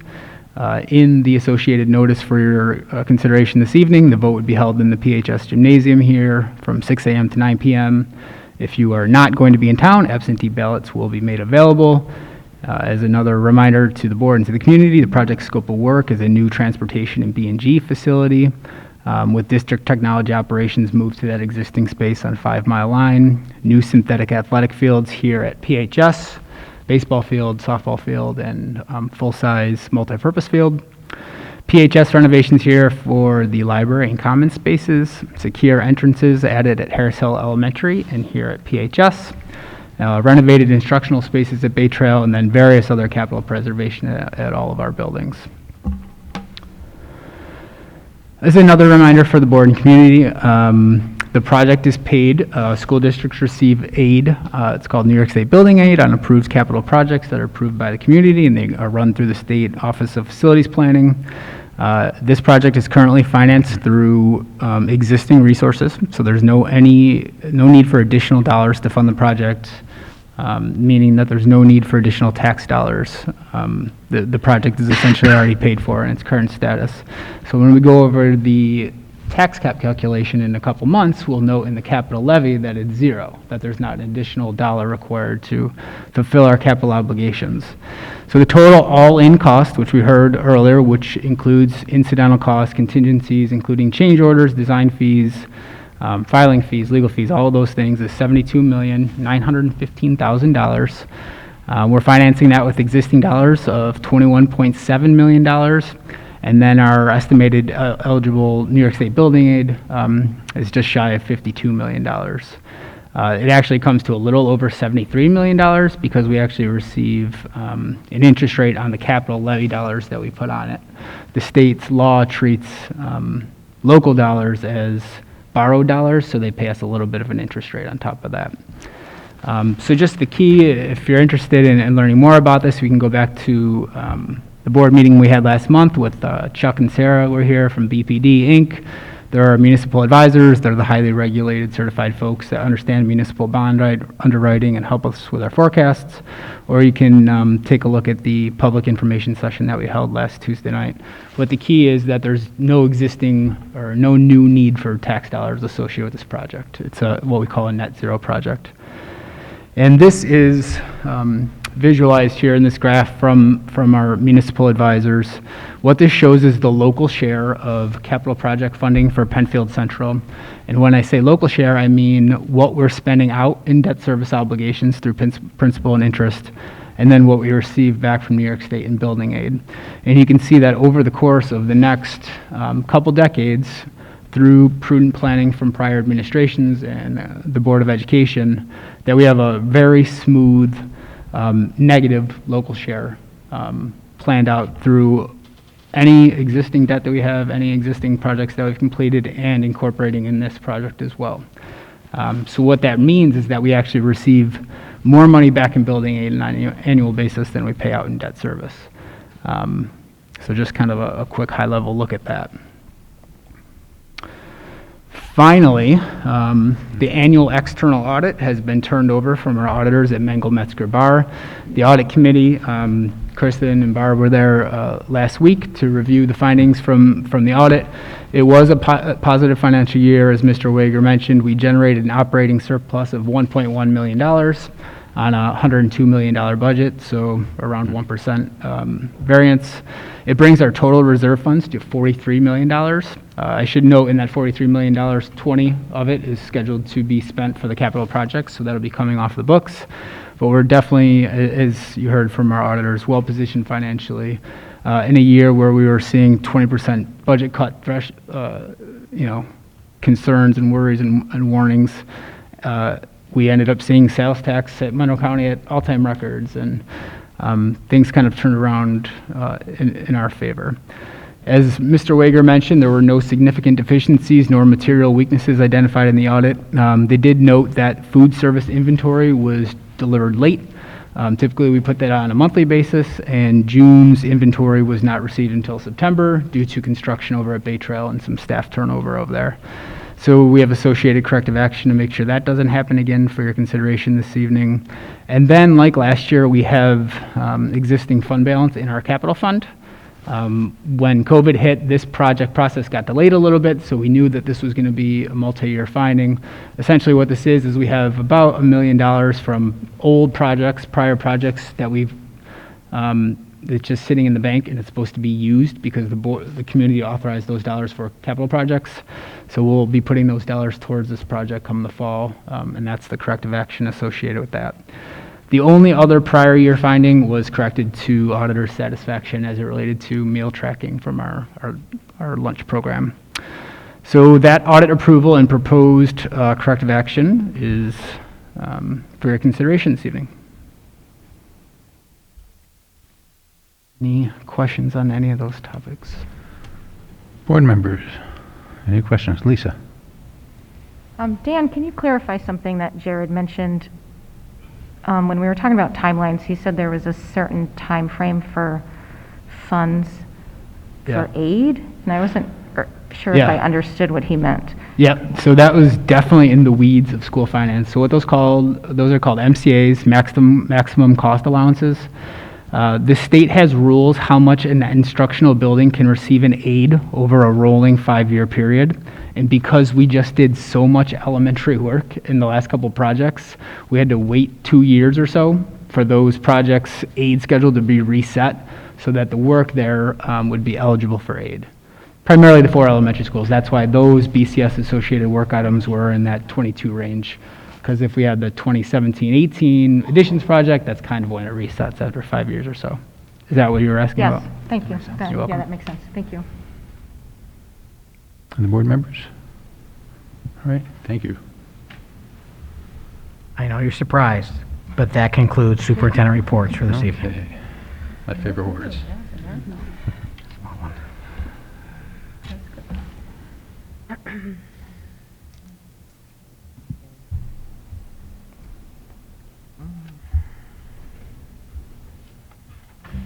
Okay, bear with me a minute. Where is it? This is it.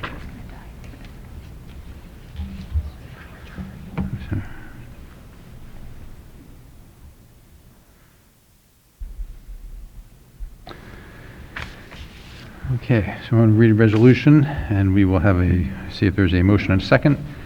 This is related to the vote proposition for the capital projects.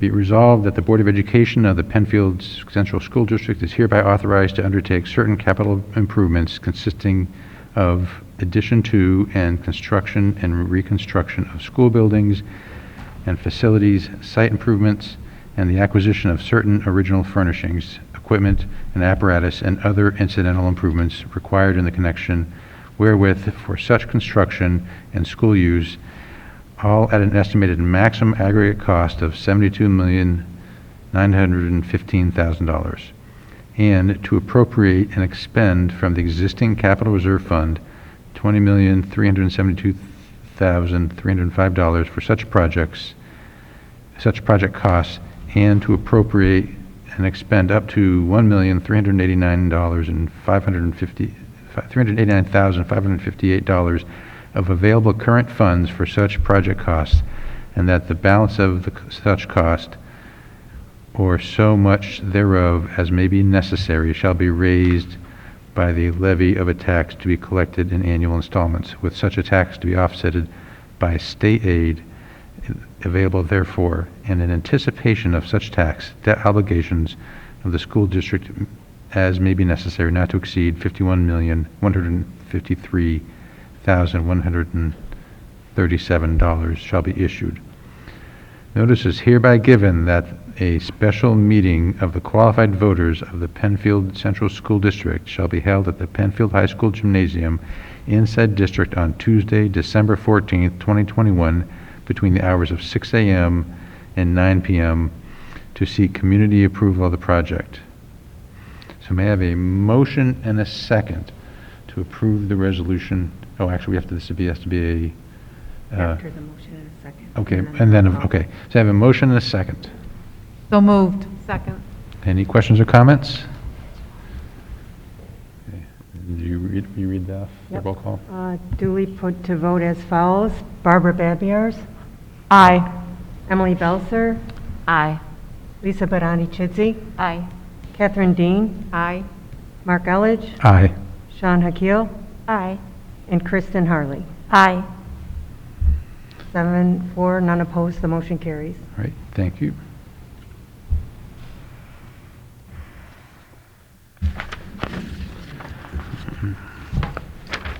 Next up is change orders. You have the change orders listed in front of you. I think we had a lot of discussion about change orders and, what they can represent. So may I have a motion, and the above change orders have been reviewed by and are supported by architects Vix Tomaselli, project manager Gary Huffman, clerk of the works George English, and assistant superintendent for business and finance Dr. Dan Driffel. So may I have a motion and a second that the change orders as described above be approved? So moved. Second. Any questions or comments? All those in favor? Any opposed? Motion carries. Audit report. Let's see. It's this one.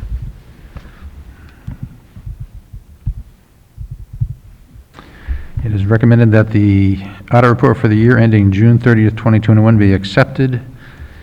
The annual independent audit management letter prepared for the Board of Education by Mengel, Metzer, Barr and Company, LLP, Raymond F. Wagner, CPA, PC Division. The corrective action plan below was reviewed by the Audit Committee at its October 7th, 2021 meeting and it has been approved to the entire Board for its review. The audit contains statements for the year ending June 30th, 2021. The report is a positive one and includes an opinion that the financial statements fairly represent the financial position of the district. The audit disclosed no conditions that the auditors believed to be a significant deficiency. The auditors did identify areas that could be strengthened. Recommendations made by the auditors and our plan to address these items are as follows. And you have those listed there, and this is, again, as Ray had presented. Present this evening is the Board of Education's independent auditor, Mr. Ray Wagner, who will answer any questions. He's already done that.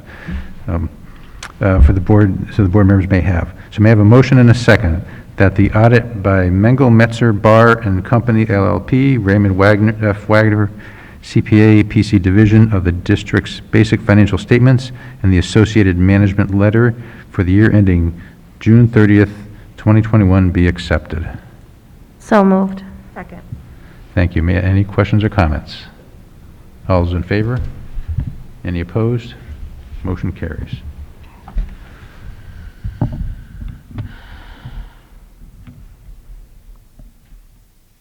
And the next is a recommendation that the superintendent of schools enter into contract with Partners in Restorative Initiatives.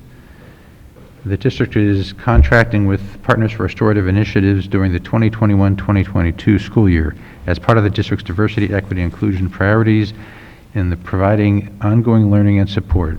This partnership and consultation will create a deeper awareness related to the culturally responsive sustaining framework and the district and the direct connection and the benefits of restorative practices. Each school faculty and the instructional leadership team will engage in restorative practices overview. The building level teams will participate in 3-day training. Members of the building restorative practices implementation team will meet monthly in collaboration with restorative initiatives, Partners in Restorative Initiatives, and the district level restorative practices team. The contract is not to exceed $34,400 and will be paid through CRSSA legislation. So may I have a motion and a second that the Board of Education authorizes the superintendent of schools to enter into a contract with Partners in Restorative Initiatives for the 2021-2022 school year. So moved. Second. Any questions or comments? All those in favor? Any opposed? Motion carries. Ski Club has recommended that the Board of Education approve the ski club at Bay Trail Middle School and Penfield High School. The ski club at Bay Trail and High School historically operate each year. The company selected to provide transportation has changed their payment procedure. Going forward, both clubs will utilize the extra classroom activity fund at each school to conduct the financial transactions. This change requires a Board of Education approval. All clubs operate in accordance with board policy and the Commissioner of Education's regulations for safeguarding, accounting, and auditing of extra classroom activity funds. So may I have a motion and a second that the Board of Education approve the ski club at Bay Trail Middle School and Penfield High School? So moved. Second. Any questions or comments? All those in favor? Any opposed? Motion carries. It is recommended that the Board of Education approve the corrected tax bill as described. 2064 9 Mile Point Associates, LLC, formally received assessment notification that the tax assessment for real property located at 2064 Fairport 9 Mile Line Point Road, tax ID 140.1-1-2.12, would be reduced. The town of Penfield agreed to the reduction. A refund will be issued to reflect the reduction in assessment from the general fund.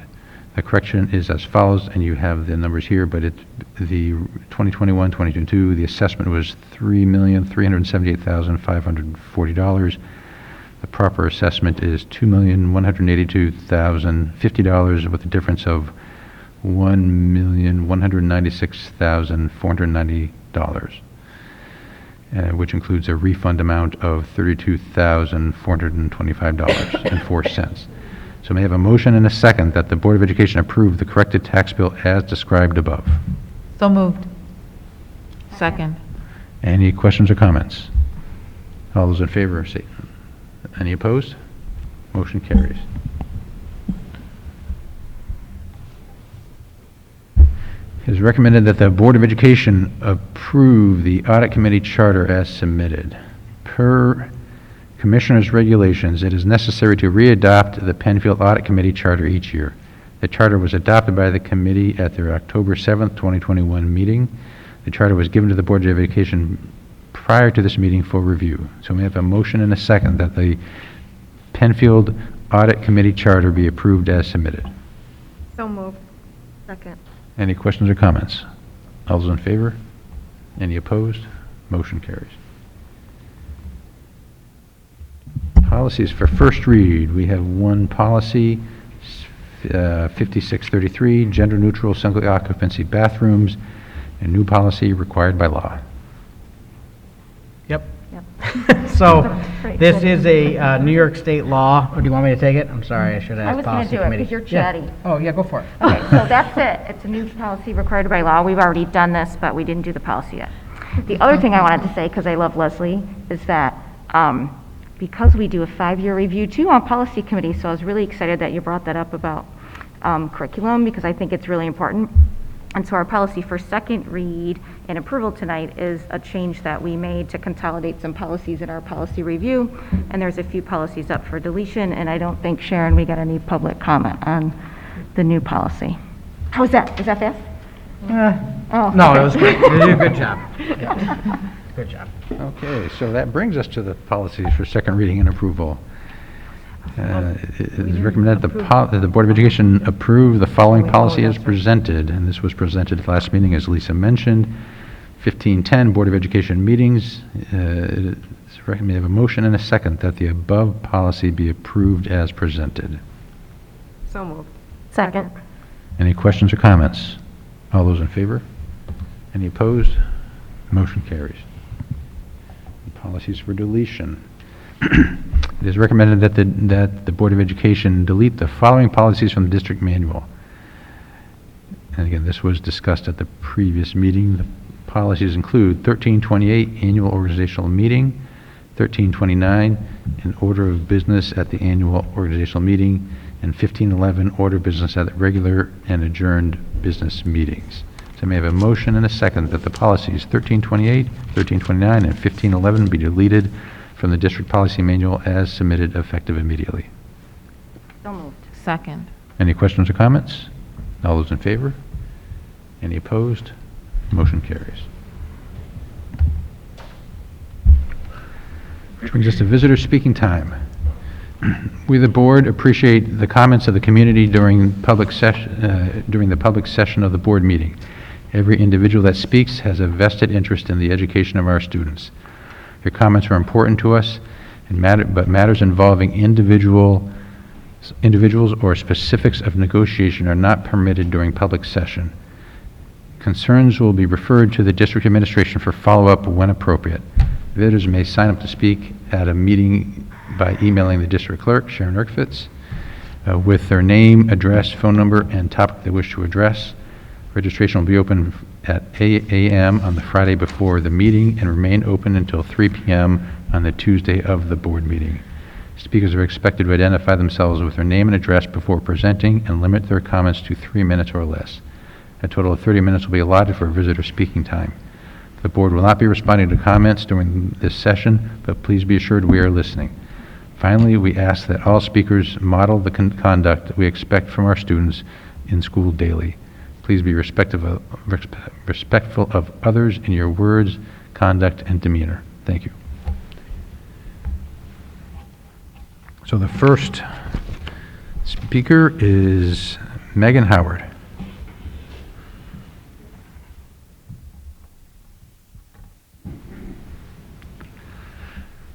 Hello, Ms. Howard. Please state your name and address. I'm just wondering, is there a clock or that I can see? Or We don't have a clock, Okay, but I'll we just do use my have, phone just so- our district clerk keeps track of the time. Okay, so Megan Howard, 9F Brook Hill Lane. Good evening. I'm a Penfield graduate and the mother of a Penfield student. Tonight, I'd like to talk about trust and how it applies to the district's stated goal of partnerships. There are forces in our nation that are trying to drive a wedge between parents and their children's schools. I learned recently that the Secretary of Education has refused to acknowledge parents as the primary stakeholders in their children's education. A few days later, I learned that the Attorney General has directed the FBI to investigate unspecified threats against schools across the nation. It is hard to believe, but this move apparently came at the request of several lobbying groups: the National Association of Secondary School Principals, the National School Boards Association, and the School Superintendents Association. These groups complain to the federal government about parents exercising their First Amendment right to vigorously protest school policies. The NSBA likened these parents to domestic terrorists and requested that the federal government use all tools at its disposal, including the Patriot Act, to silence us. Partnerships cannot function without trust. Trust takes a long time to build, but is easily destroyed. Trust is breached when a school board restricts visitor speaking time in the wake of one of their members assaulting a parent, as happened in Penfield in July. The assault happened in June. Trust is breached when district administrators play language games and tell us that CRT does not mean critical race theory, as happened in Penfield in July and August. Trust is breached when a teachers' union pledges to teach lessons about what they call critical race theory, quote, even in places where it is illegal and requires civil disobedience, as the NEA did in July. The parent-school partnership goes both ways, and there is no place for intimidation or deceit. We voice our trust in you every single day that we send our children to school. Today I am asking you, many of whom are also parents, to stand up and show your support for us. We are being threatened with the full force of federal police power merely for championing our kids. I am requesting a public statement in support of parents, foregrounding our right and sacred duty to advocate for our children's education. I want Dr. Putnam to announce what he plans to tell the FBI, and I hope he plans to tell them that we don't need them here in Penfield. I want the board, our principals, and every member of a teachers' union to convey the same message to their state and national organizations, and then I want you to end Penfield's affiliation with these toxic national groups who are trying to use our children as pawns in partisan national politics. We don't need their poison here in Penfield. Here in Penfield, we will strengthen our partnerships and work through our differences with honesty, transparency, and mutual respect. The district can start by going on record to restore trust with Penfield parents. Thank you. Thank you, Ms. Howard. Our next speaker is Dana Maurer.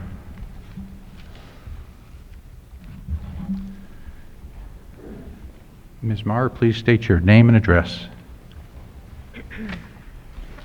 Dana Maher, 1690 Qualtrough Road.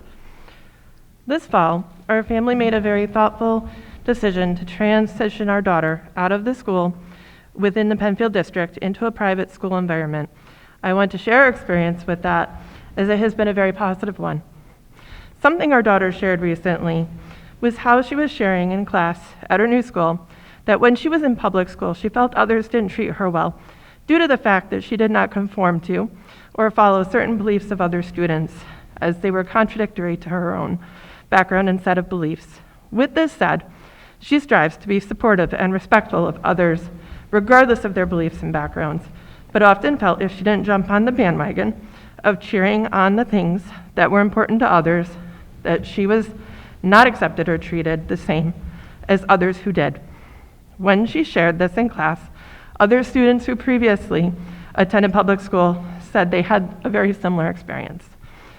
With the goal of culturally responsive teaching being to ensure inclusivity, acceptance of all students and staff, and this being so heavily supported, why is it that our daughter feels more accepted now in private school than she did in the Penfield public school system, especially when the private school is not pushing a focus on diversity, equity, and inclusion, but rather universal kindness and treating everyone with respect? It seems we may be missing the target. The schools that are teaching and supporting a diversity-focused curriculum appear to be teaching kids to embrace the things that are important and valued by others around them, be it culture, ethnicity, sexual identity, belief system, etc., rather than the person. This, unfortunately, can create conflict, and there are always being a child who may feel either left out or unsupported, as children will have differing backgrounds and belief systems. Diversity truly should be about everyone coming from diverse backgrounds, and that being okay and accepted, even if one person's background might not fit or align with that of the next person. The target that seems much more appropriate to be aiming for is teaching students to be accepting of other people, regardless what the other person brings to the table with them. This will only prevent students from not being accepted, but also would alleviate the potential for conflict where students may be caught between a rock and a hard place, where they are made to feel that if they don't support what the other person supports or believes in, then they are not being supportive of that other person, when what they support or believe in is just as important as that other person. Teachers and staff play an important and vital role in this, to have unbiased approach at how they teach kids to be accepting of one another. It can become a very delicate line on how a teacher's influence can impact a child to a point where the child may feel. Thank you. Thank you, Ms. Maher. Our final speaker today is Mr. James Barton.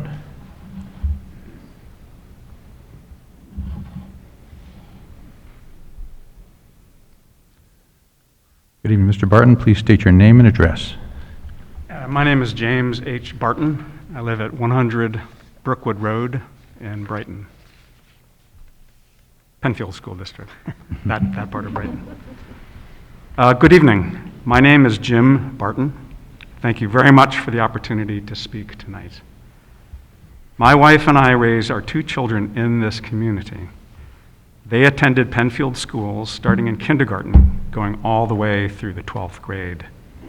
They are now thriving in college out of state.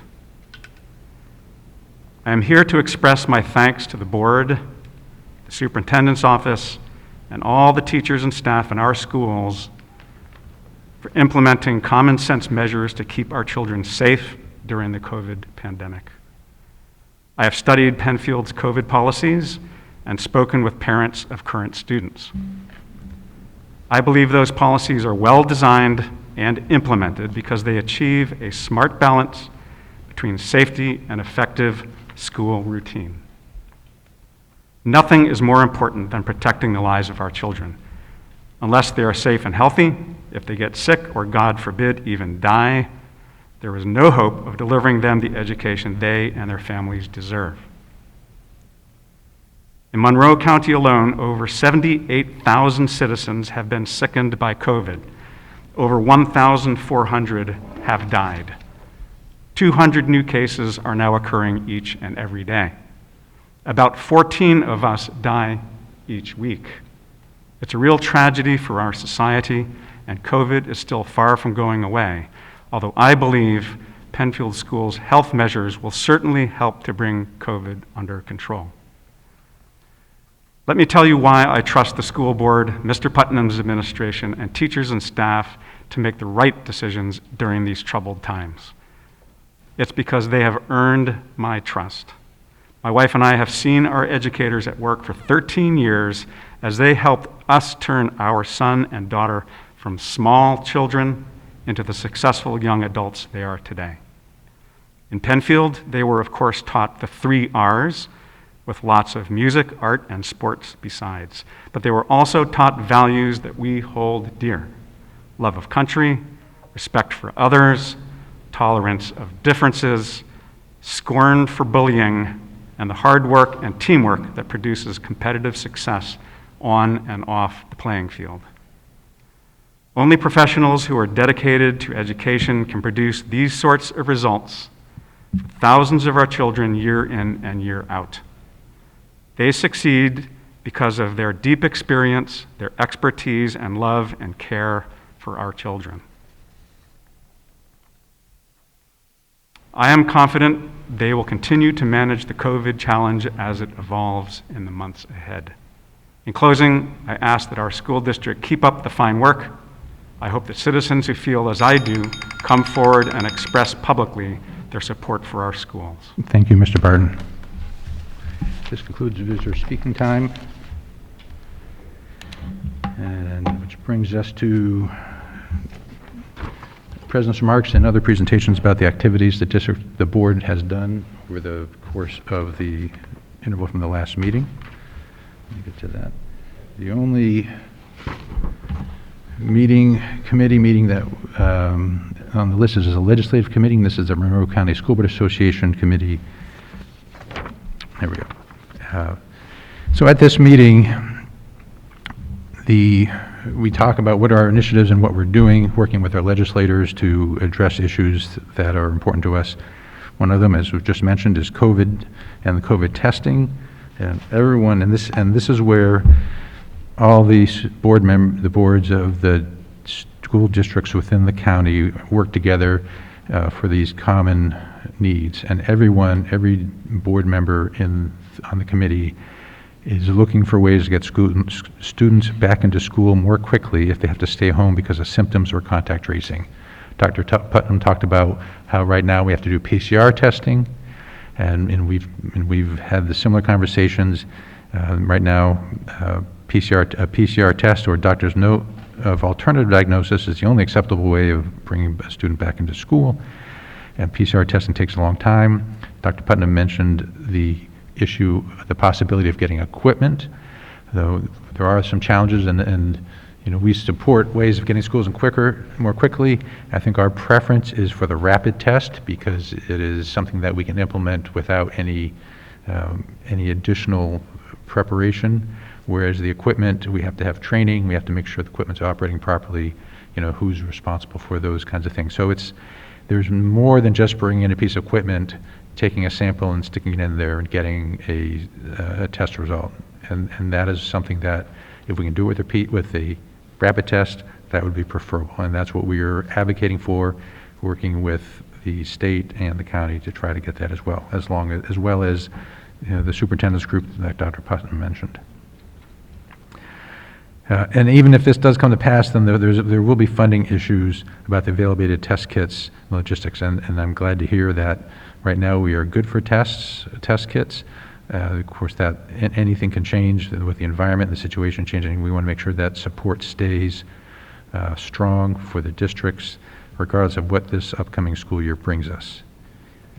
The other topic that we discussed at the legislative committee was transportation, which is a constant meeting. At that meeting we discussed our meeting with Representative Bronson. Now I've discussed that at the previous meeting because it was that we've had this previous meeting, but this was the first meeting of the legislative committee where we discussed it. in addition to the normal CDL hurdles, there is the impact of wage pressure. So even if we make it easier for you make it easier for people to get CDL licenses, which is what we're advocating, there is the impact of wage pressures because there is a shortage of CDL drivers for other industries like trucking and couriers. And so, we are looking for the state to help us, to be more competitive. It's hard to be competitive with private industry without having a major impact on school finances in the community. In addition, we talked about how increasing a minimum wage and what we see everywhere is the shortage of people working, which Mr. English mentioned earlier, is a problem. And where the minimum wage goes up, all the other wages go up. We have something called wage compression, where people who have years of service, their expectation is that their salaries go up, so they're not pushed up against just the minimum wage. And of course, then if you don't do that, there's a risk of losing that staff. So those are the other issues which we're working with the state on. And we are updating our position paper, which we have had, and we're updating it, which is the role of the federal government, which is to support districts, not provided, governance and mandates. And then finally, as was mentioned earlier as well, we talk about what we're trying to do to help to get the state to make sure we have adequate resources for capital project reviews, because there are a lot of districts have capital projects in the works, and we were all impacted in the past by delays in getting the state reviews of those projects, and they have come through over the past few years, and we want to make sure that stays the case. Any questions or comments? District committee meetings. Excuse me, I was not going here. There we go. First one was the audit committee. Would someone like to speak about the audit committee? Already spoke to it. Okay. I think we got that covered. Yeah. I didn't want to leave you out in Thank case you you, had Mark. something to add. Thank Because you. No. Tom Well, might have we were missed there. something. We were there. We were there. It was a Zoom meeting, but we were there. The DEI core committee meeting. Sure. Sean and I were there. On the committee were students, parents, staff members, so there are a bunch of different stakeholders on the committee. We just talked, or Tasha talked about, Mrs. Potter, sorry, talked about norms for the committee and just reviewed breakout from the previous meeting, the information that was kind of gathered from the breakout groups, which helped to develop the DEI statement. And then we went back into breakout groups and reviewed the statement and just added our thoughts and opinions, and added suggestions. And then I left, so I mean, I think that Sean was pretty much, you wrapped it there. right up there, So, I mean, we basically reviewed the statement and just added thoughts so that they can go back and look at those and help formulate or just add things to it, basically. All right. Thank you. Any questions for them? And then there's also the New York State School Board Association live virtual member event. In lieu of the NYSBA annual convention, there's a live virtual member event that will be held on Monday, October 25th from 8 a.m. to 12:25 p.m. The event's agenda is attached and is free registration, and free registration is now open.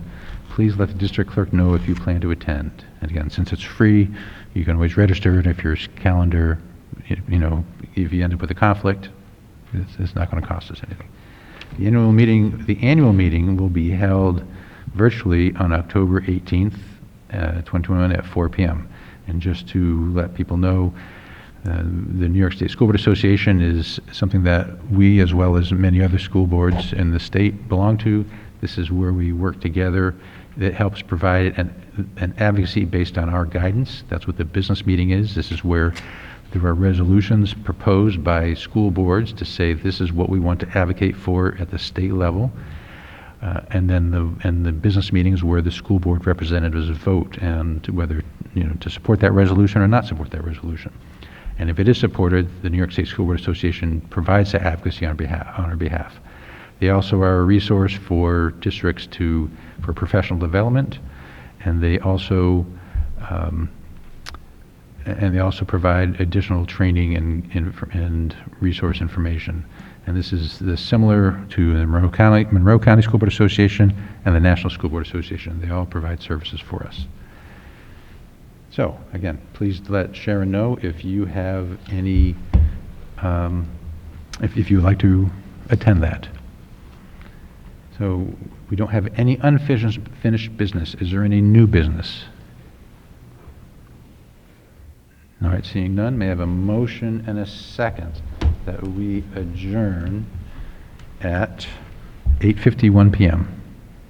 So moved. Second. Any questions or comments? All those in favor? Any opposed? Meeting adjourned.